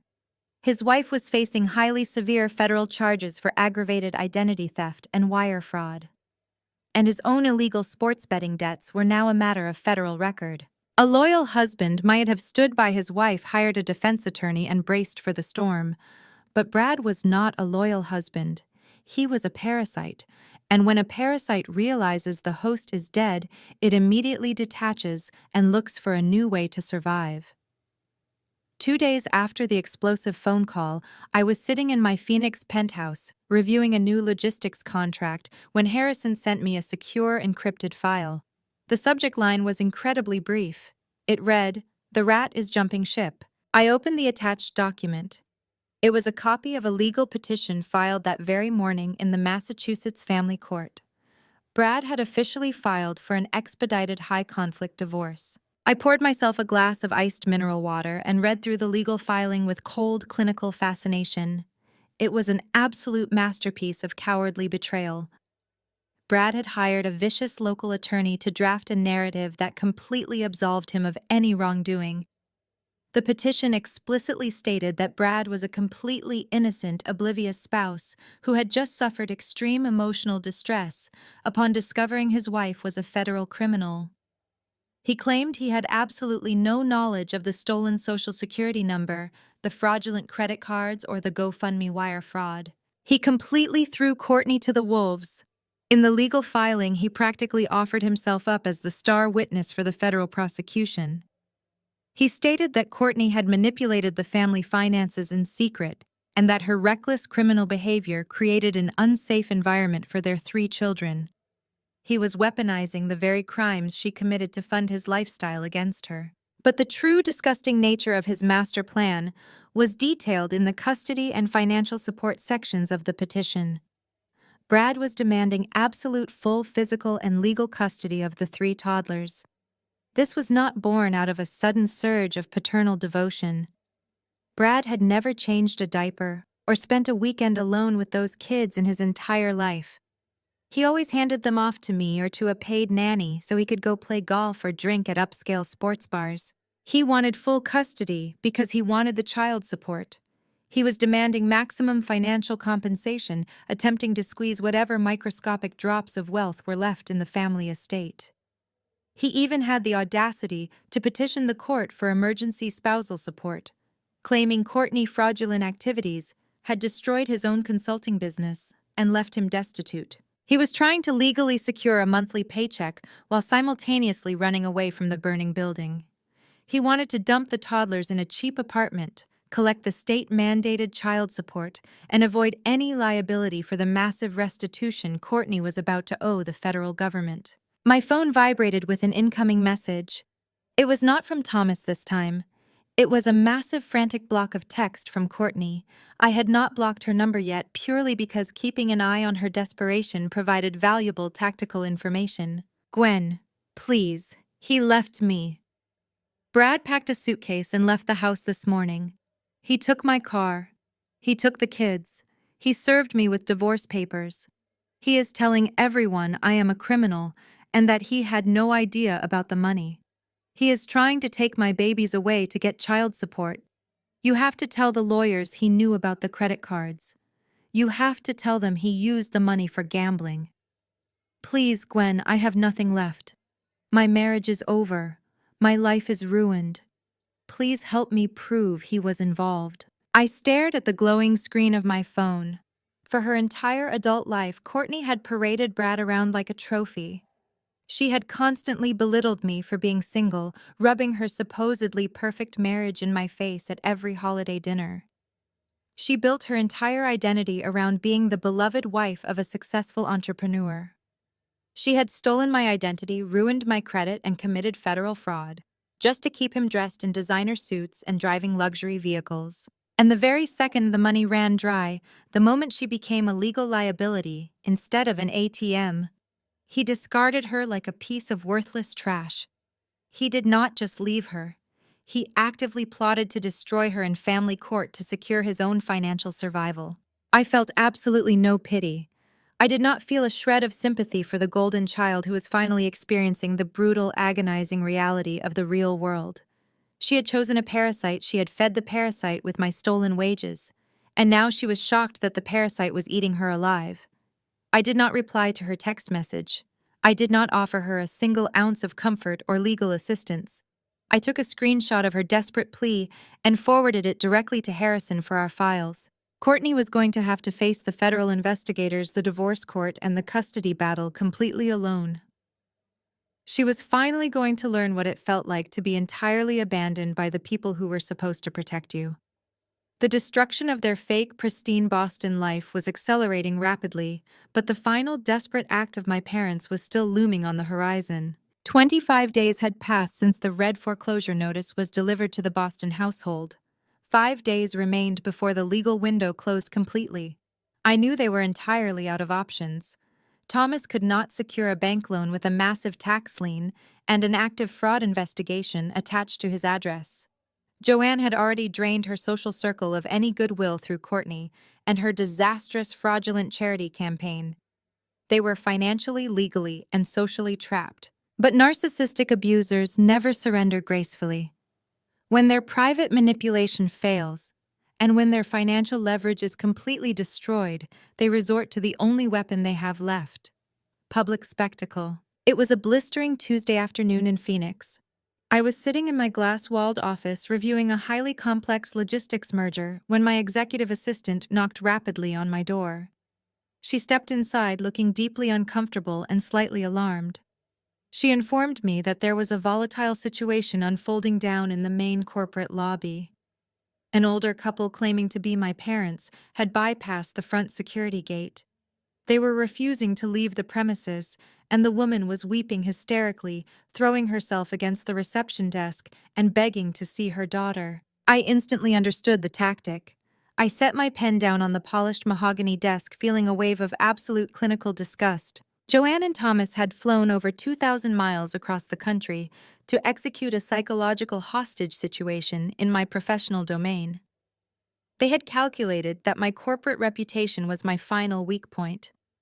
In their minds, I was still the anxious, people-pleasing girl who dreaded causing a scene.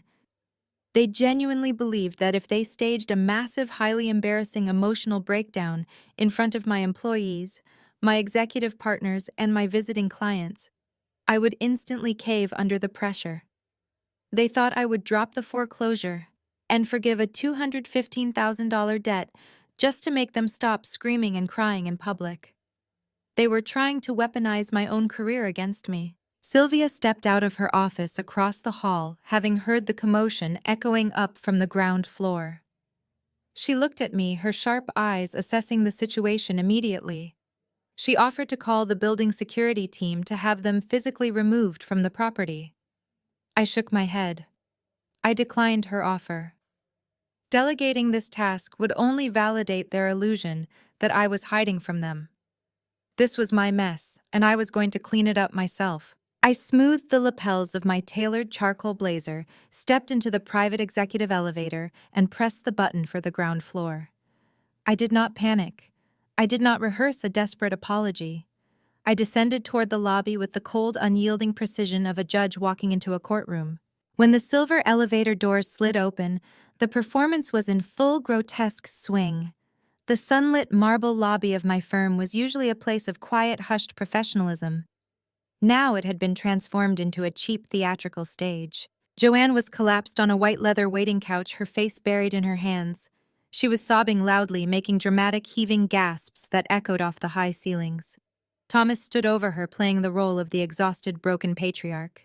He was leaning heavily against the reception desk, pleading with the terrified receptionist, begging her to just let him speak to his little girl because their family was being violently torn apart. A dozen employees, junior analysts, and visiting vendors had stopped in their tracks, staring at the chaotic spectacle in stunned silence. As soon as Thomas spotted me stepping out of the elevator, he aggressively nudged Joanne. The performance instantly escalated to its absolute climax. Joanne practically lunged across the marble floor. She threw herself toward me, dropping to her knees right in the center of the lobby. It was a vile, weaponized display of fake maternal desperation. She wailed my name, her voice shrill and echoing off the glass walls. She begged me to forgive them. She cried that they were going to be thrown out onto the street, that they were elderly and sick, and that I could not possibly do this to my own mother. She reached out, attempting to physically grab the fabric of my trousers, putting on a spectacular show of misery for the audience of corporate professionals watching us. Thomas quickly joined the assault. He stepped forward, real tears pooling in his eyes, his voice breaking with manufactured sorrow. He addressed not just me, but the entire lobby. He announced loudly that they had made terrible mistakes in the past, but they were begging on their hands and knees for mercy. He said I had proven my point. I had won the battle, and now I needed to call off my ruthless lawyers and save the family home before it was entirely too late. They wanted me to feel like a monster. They wanted the onlookers to view me as a cold-blooded corporate tyrant destroying my helpless, loving parents. I stood perfectly still. I did not flinch. I did not step back. I did not reach down to help Joanne off the marble floor. I simply looked down at the woman who had treated me like an unpaid servant for 15 years. I looked at the woman who had drained her retirement to fund my sister and her stolen designer handbags. I looked at the man who had disowned me over a car and threatened to erase my existence. I let Joanne sob on the floor for a full 60 seconds. I let the silence in the lobby stretch out until the sheer awkwardness of their performance became suffocating. The employees watching began to realize that my parents were not acting like victims. They were acting like cornered predators putting on a terribly scripted play. "Get up off the floor, Joanne." My voice was not angry. It was not loud. It was a terrifyingly calm, absolute command that sliced through her fake crying like a blade. "You are embarrassing yourself, and your manipulation tactic is completely failing." Joanne froze, her fake sobs hitching in her throat.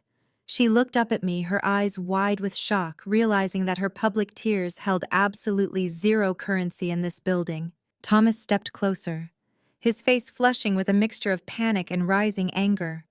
"Gwen, please, we have absolutely nothing left." Brad left Courtney. "The federal investigators have been calling the house every single day. We are drowning. We are begging you as your parents just release the legal lien. Give us our home back." I swept my gaze across the lobby, briefly making eye contact with my staff, and then locked my eyes directly onto Thomas. "You flew 2,000 miles to stage a hysterical meltdown in my corporate lobby because you calculated that public humiliation would break me. You thought I would be so desperate to save my professional image that I would hand you a $215,000 pardon." I took a slow, deliberate step forward, forcing Thomas to retreat. "But you made a catastrophic miscalculation. You forgot that I am not a mid-level employee, terrified of human resources. I own 40% of this firm. Every single person standing in this lobby works for me. They already know exactly who I am. And because of the forensic financial dossier my attorney emailed to your entire social circle last week, they also know exactly who you are. Your tears do not work here. Your guilt trips have been permanently declined." The air in the marble lobby grew so tense it felt brittle enough to snap.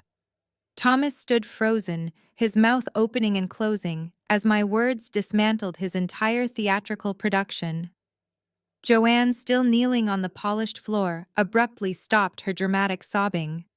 The loud, heaving gasps that had echoed off the glass walls vanished instantly. When a manipulator realizes their audience is completely immune to their performance, the transition is terrifyingly fast. She slowly pushed herself up from the ground, brushing off the knees of her expensive slacks.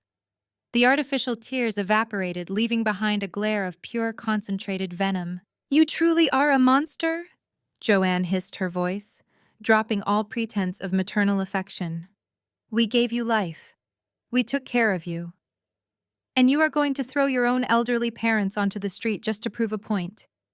You are a cold, calculated sociopath." I did not flinch at the insult.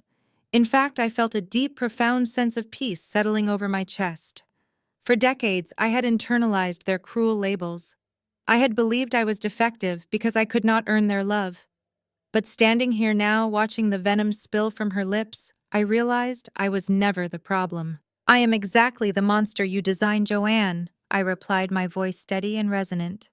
"You raised a supply chain consultant. You taught me how to identify toxic vendors, how to calculate massive deficits, and how to ruthlessly liquidate bad investments. You demanded that I operate like a machine for 15 years. You cannot be angry now that the machine has finally processed your eviction." Thomas stepped forward, his face flushing a dangerous shade of crimson. He raised his hand, pointing a trembling finger directly at my face. He was reverting to his default state of explosive intimidation, forgetting entirely where he was. "You listen to me right now!" Thomas roared, his voice cracking with desperation and fury. "You are going to sign a release for that tax lien today. I am your father and I am ordering you to stop this nonsense. You will not humiliate me. You will not take my house. I will drag you through every court in Massachusetts. I will sue you for everything you have built in this city." Before his finger could get an inch closer to my face, the heavy, imposing presence of my building security team materialized. Two large, highly trained guards stepped smoothly between us, forming an impenetrable physical barrier. They did not touch Thomas, but their stance conveyed a very clear, silent threat. He immediately stumbled backward, his bravado shattering against the reality of actual consequences. "You have absolutely zero leverage, Thomas," I stated, stepping slightly to the side of the security guards so I could look him directly in the eyes. "You cannot afford a lawyer to sue me because your wife drained your retirement portfolio to buy designer bags. You cannot charm your way out of this because the federal authorities are currently investigating your household for aggravated identity theft and wire fraud. And most importantly, you cannot save your house because you fundamentally failed to understand the mathematics of your own crisis." I held out my hand. My executive assistant, who had quietly stepped out of the elevator behind me, placed a thick, sealed manila envelope into my palm. It was heavy, packed with certified legal documents that my attorney Harrison had couriered over just an hour ago. "You flew over 2,000 miles to put on a desperate, screaming performance in my corporate lobby." I continued, my tone lowering to a deadly conversational volume. "You spent thousands of dollars on last-minute flights and hotels just to try and publicly shame me into submission. But your arrogance made you careless. You lost track of the timeline." Thomas blinked his eyes, darting frantically between my face and the heavy envelope in my hand. "Do you know what today is, Thomas?" I asked, allowing a razor-thin smile to finally grace my features. He did not answer. He was suffocating in the realization that he had missed a critical detail. "When Harrison served you with the notice of foreclosure, the legal document clearly stipulated a strict 30-day redemption period," I explained, delivering the facts with the rhythmic, devastating cadence of a ticking clock. "The state law does not care about your feelings. It does not care about your panic."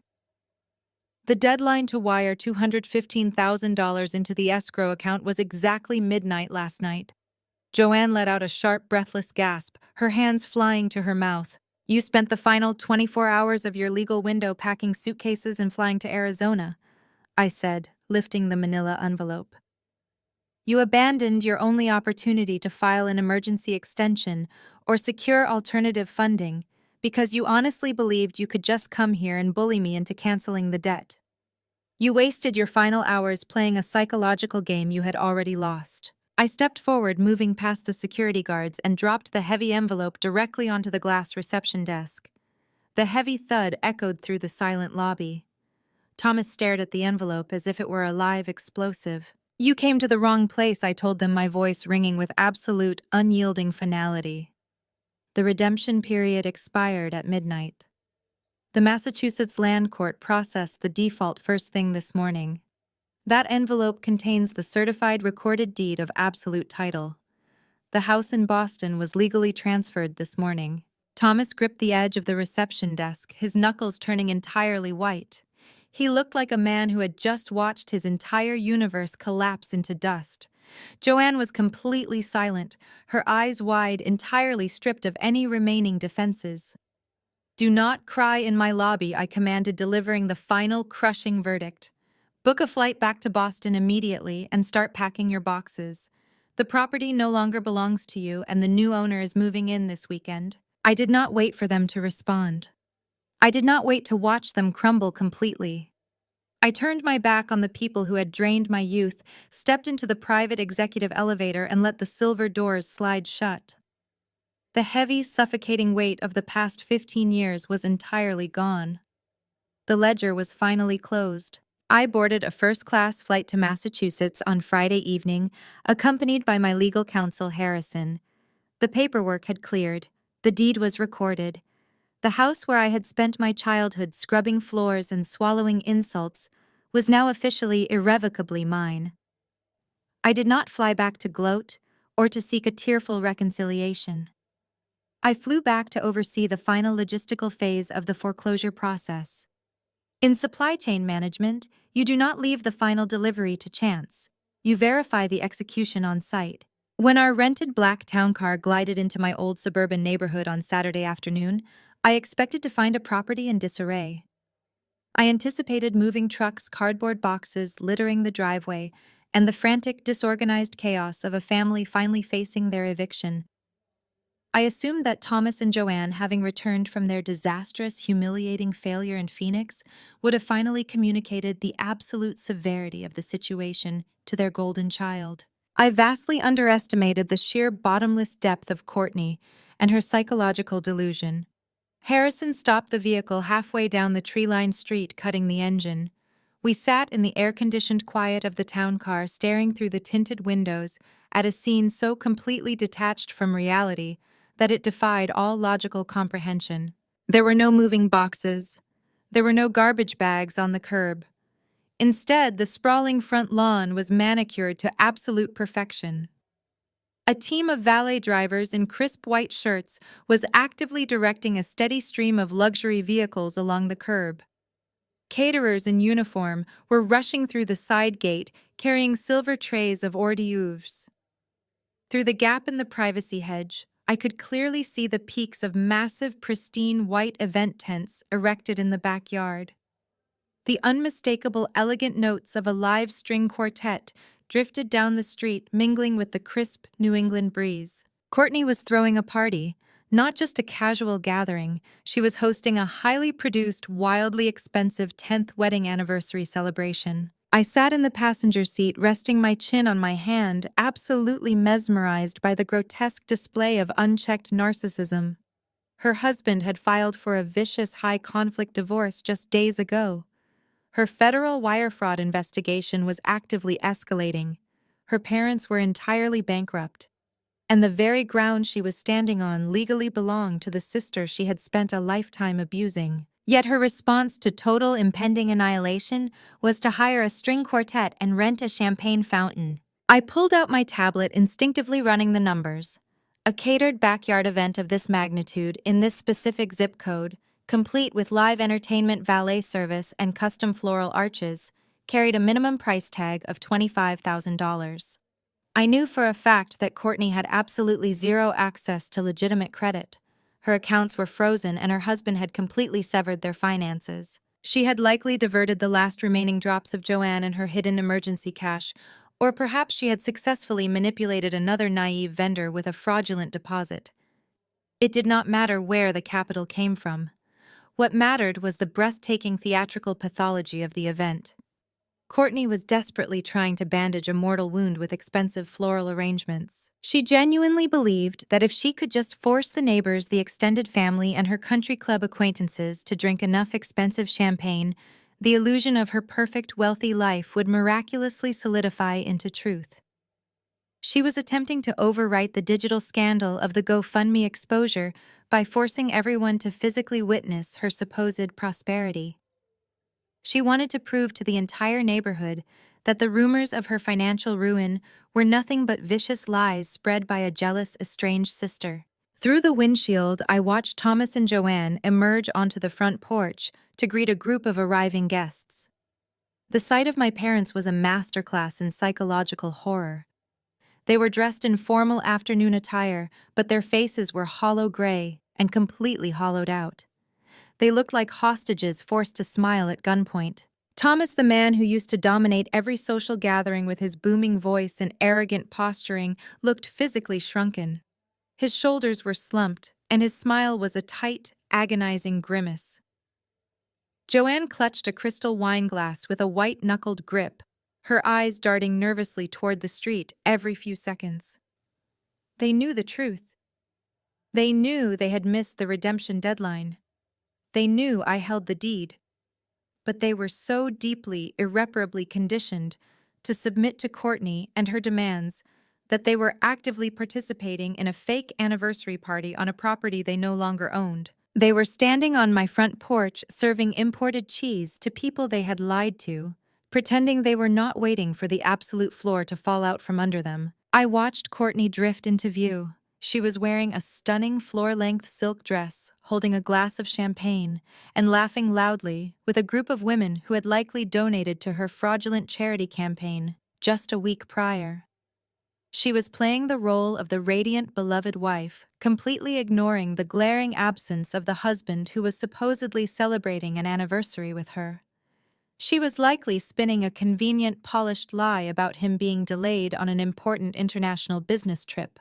She was dancing on the deck of the Titanic, demanding that the band play louder to drown out the sound of the freezing water rushing into the lower decks.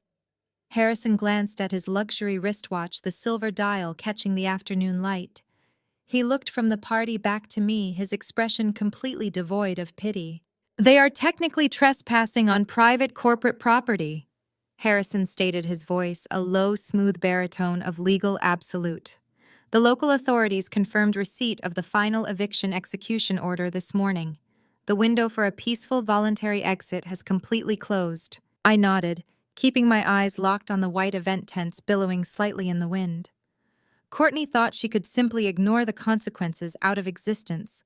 She thought her sheer stubborn entitlement would act as a magical shield against the federal government, the family court, and the municipal tax laws. She thought a silk dress and a string quartet would change the mathematics of her ruin. But mathematics do not care about silk. Contracts do not care about social standing. And a supply chain consultant never allows a toxic vendor to operate on her property without a valid lease agreement. "It is time to shut down the event," I said, calmly reaching for the door handle. "Let us go introduce them to the new management." I pushed open the heavy door of the town car and stepped onto the pristine asphalt of my childhood street. Harrison emerged from the driver's side, adjusting his suit jacket with the calm, methodical precision of a man who orchestrated corporate executions for a living. We did not walk toward the manicured lawn immediately. We stood on the sidewalk and waited for our scheduled backup to arrive. In supply chain management, you never initiate a hostile takeover without securing your logistical support first. Less than a minute later, two heavy, dark vehicles turned the corner and rolled down the suburban street. They were marked County Sheriff Department cruisers. They did not use their sirens, but the flashing blue and red lights cut through the idyllic afternoon like a jagged blade. Right behind them rumbled a massive 24-foot commercial moving truck. The sheer size of the truck blocked the sunlight, casting a long, dark shadow over the valet stand, where young attendants were scrambling to move the luxury cars out of the way. The lead sheriff, a tall, broad-shouldered man with a stern expression, stepped out of his vehicle and approached Harrison. They exchanged a brief professional nod and reviewed the legal paperwork clipped to a heavy board. The sheriff verified the seal on the eviction execution order. He unhooked the radio at his shoulder, signaled his deputies, and gestured for me to follow. A young valet in a crisp white vest stepped forward, holding up his hand, stammering that this was a private event and we needed to park down the street. The sheriff simply flashed his badge and kept walking, completely ignoring the boy. We bypassed the front door entirely, following the paved stone walkway that led directly into the sprawling backyard where the white event tents billowed in the wind. The contrast between my legal strike team and the party was almost cinematic. The string quartet was actively playing a cheerful classical piece.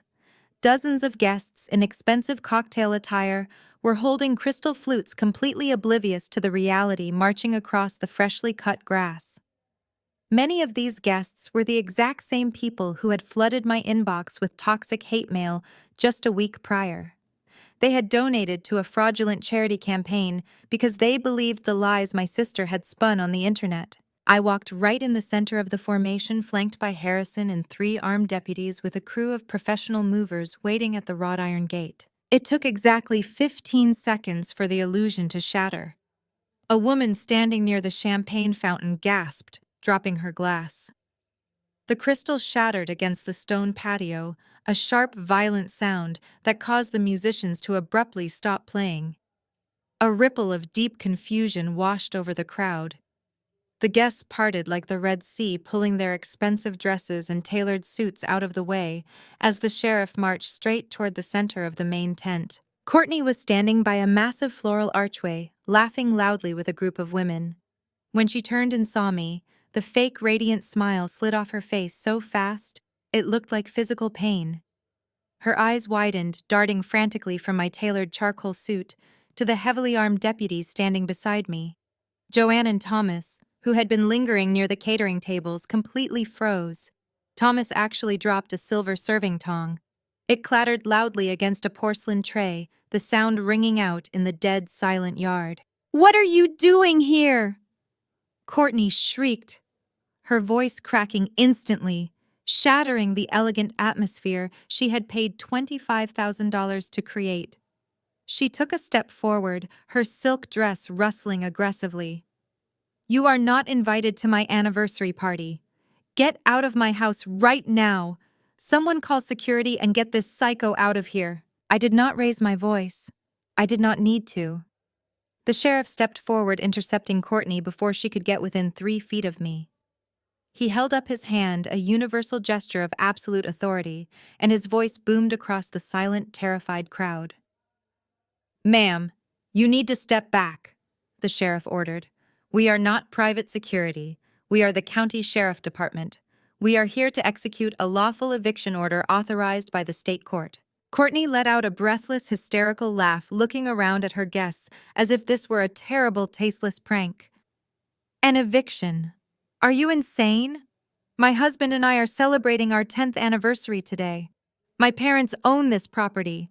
You cannot just walk in here and ruin my event." She turned toward Joanne and Thomas, her eyes wild with panic. "Mom, Dad, tell them to leave. Them. Tell." Joanne and Thomas did not speak. They could not speak. They stood absolutely paralyzed by the catering table, their faces drained of all color. The guests began to murmur, looking nervously between the police officers and the trembling hosts. The facade was crumbling in real time, exposing the massive, rotting foundation underneath. I stepped out from behind the sheriff, looking directly into my sister's panicked, shifting eyes. I spoke with a quiet, lethal clarity that carried effortlessly across the patio. "Your husband filed for a high-conflict divorce on Tuesday, Courtney. Your parents defaulted on their property taxes 5 years ago to pay for your luxury vacations. And the legal redemption period to save this house expired exactly 4 days ago." I turned slightly, addressing not just Courtney, but Joanne, Thomas, and the dozens of stunned guests who were now witnessing the total collapse of the Boston family myth. "I am not a disgruntled guest crashing your fake party. I am the sole legal owner of this entire estate. You are trespassing on private corporate property. Your free ride is officially over." The crowd of country club elites began murmuring their expensive champagne glasses, lowering as the reality of my words set in. Courtney let out a shrill, vibrating scream, her face twisting into a mask of pure denial. She lunged toward me, but the sheriff stepped squarely into her path, unfurling a thick stack of legal documents. This property was legally foreclosed upon, and the deed transferred earlier this week. The sheriff announced, his voice carrying the heavy, undeniable weight of state authority. We are executing an immediate order of eviction. All unauthorized individuals must vacate the premises.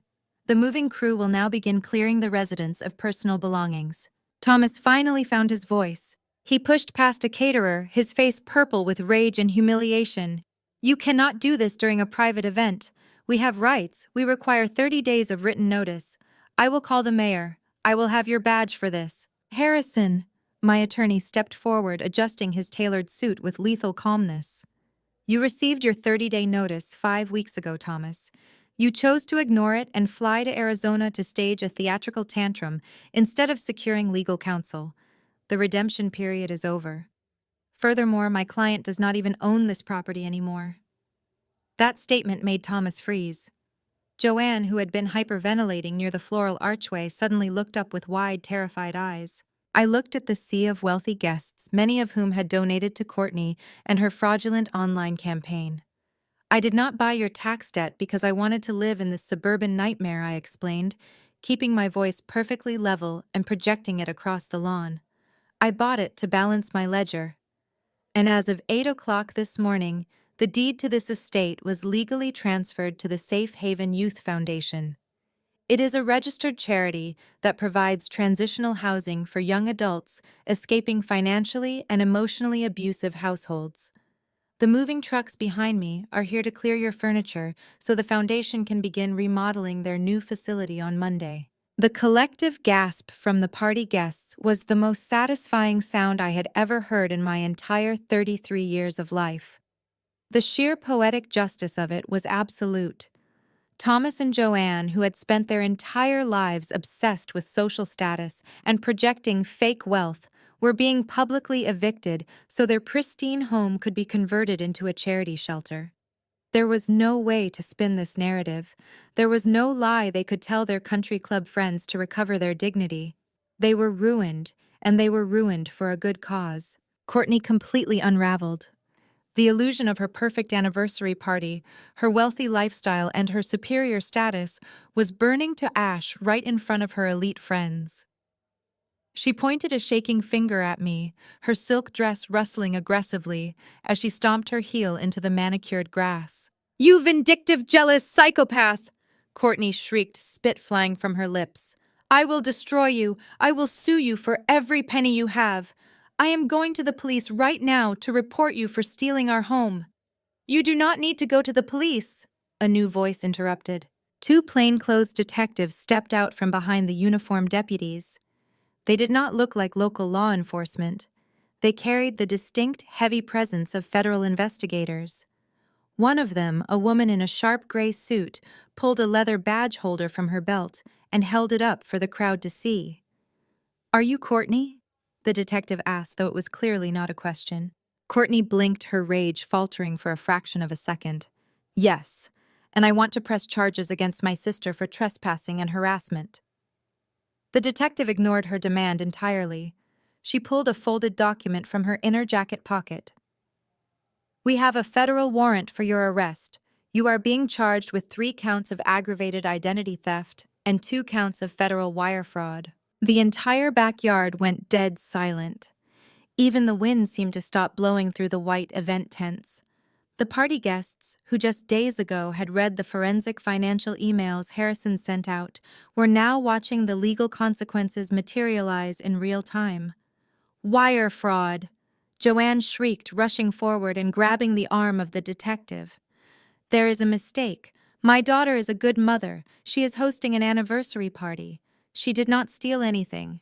"Ma'am, step back immediately," the second detective warned, placing his hand firmly on his duty belt. The female detective looked directly at Courtney, who was now trembling so violently she could barely stand in her designer heels.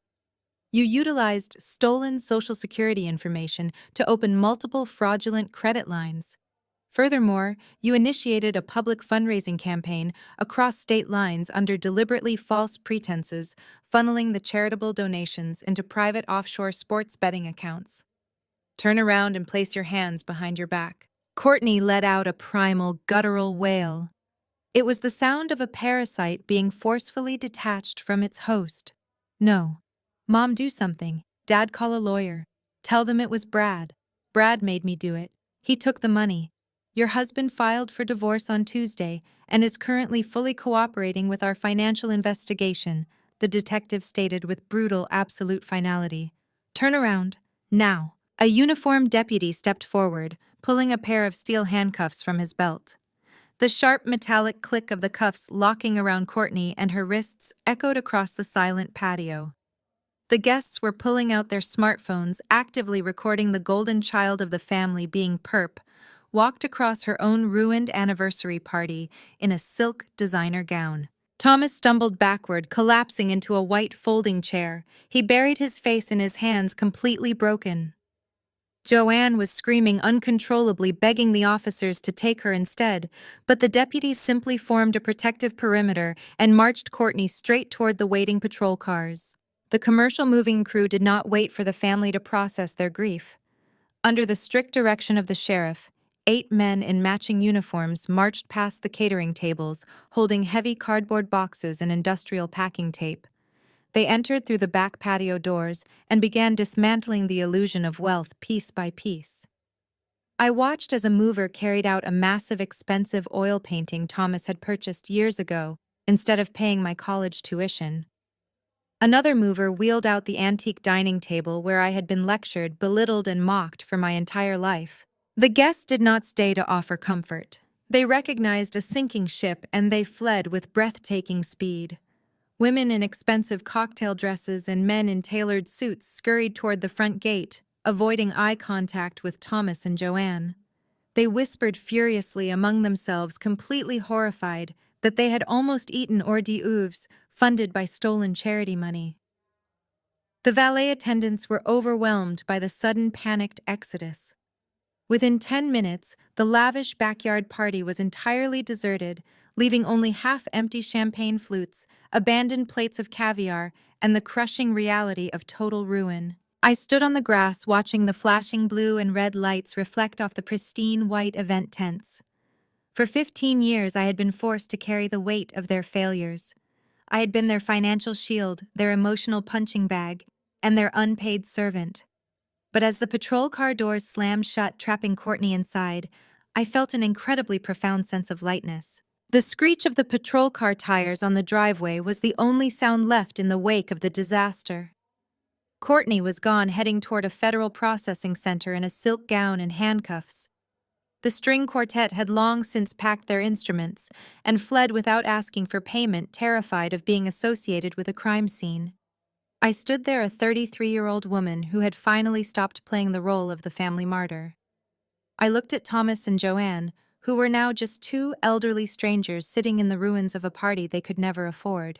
Joanne suddenly lunged toward me again, her face a mask of desperate, ugly grief. Her expensive makeup was ruined by sweat and real tears of terror. She grabbed the sleeve of my blazer, her voice a high-pitched, jagged shriek that echoed across the empty backyard. "Gwen, you have to stop this. You have to call the police and tell them it was all a misunderstanding. You have millions of dollars now. You own 40% of a firm. You can pay Courtney's bail. You can pay the taxes. You can buy this house back for us. We are your mother and father. We are your blood.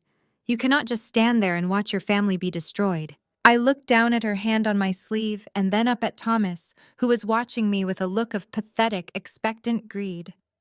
Even now, with the moving crew carrying their beds out of the house and their favorite daughter in the back of a police cruiser, they truly believed I was their emergency fund.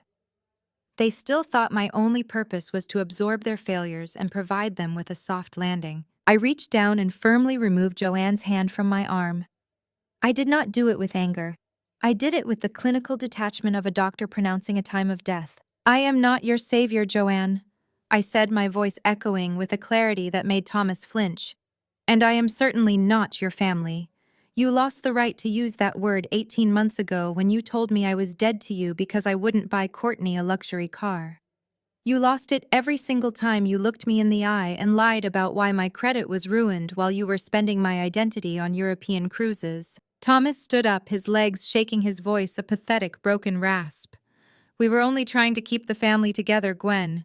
Courtney needed help. Brad was in trouble. We thought you were strong enough to handle it.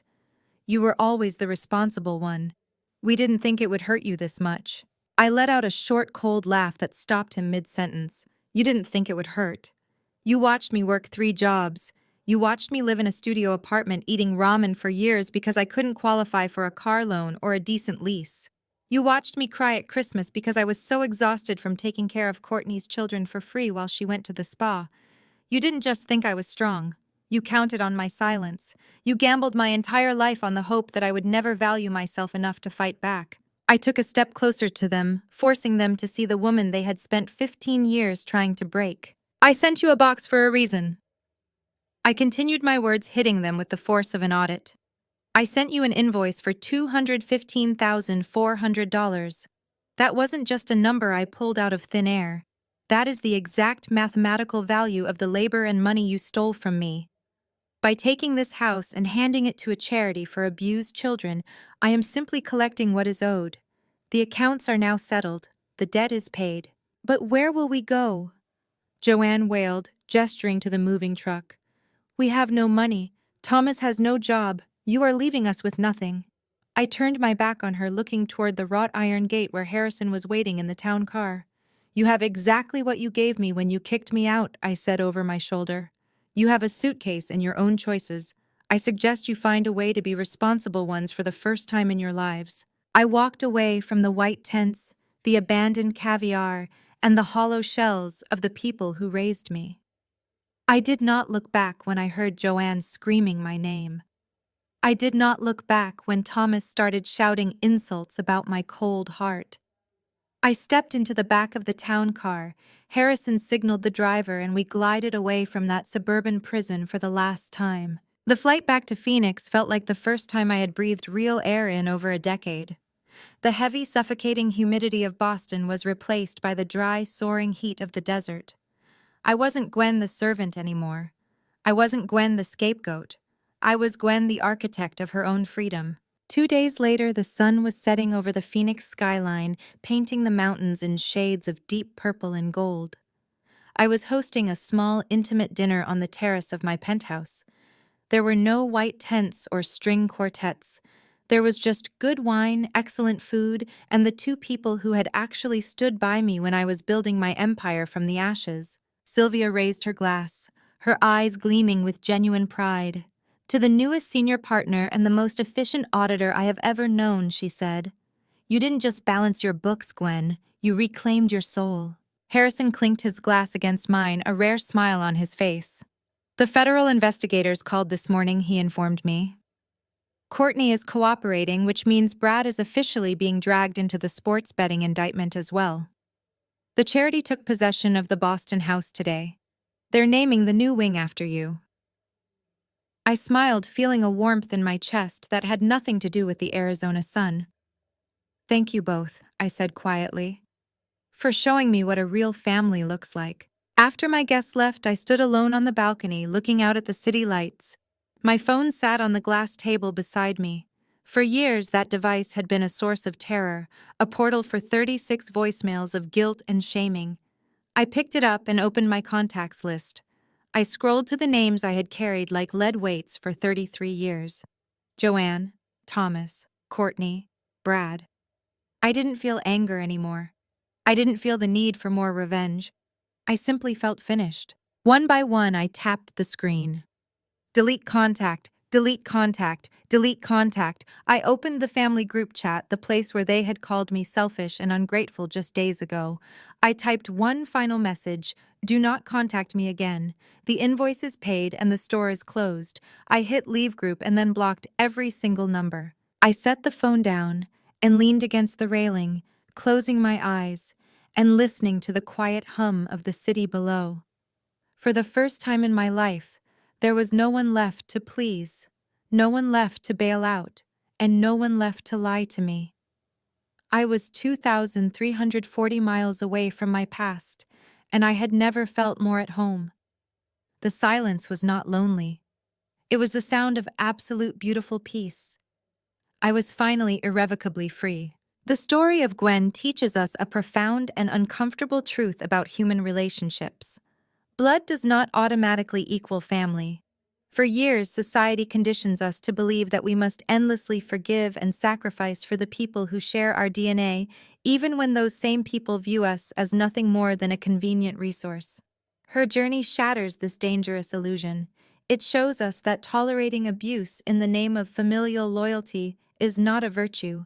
It is a slow form of self-destruction. The most powerful lesson here is the absolute necessity of financial and emotional independence. When you rely on toxic people for your self-worth or stability, they hold the power to dictate your reality. By quietly building her own empire and securing her own resources, Gwen did not just build wealth. She built an impenetrable fortress around her peace of mind. She learned to audit her life with the same ruthless precision she applied to her career, cutting off the parasitic liabilities that were draining her future. Furthermore, this story redefines the concept of forgiveness. We are often told that to heal, we must reconcile with our abusers. This narrative proves that true closure sometimes means packing up your compassion, handing them the bill for their actions, and walking away without looking back.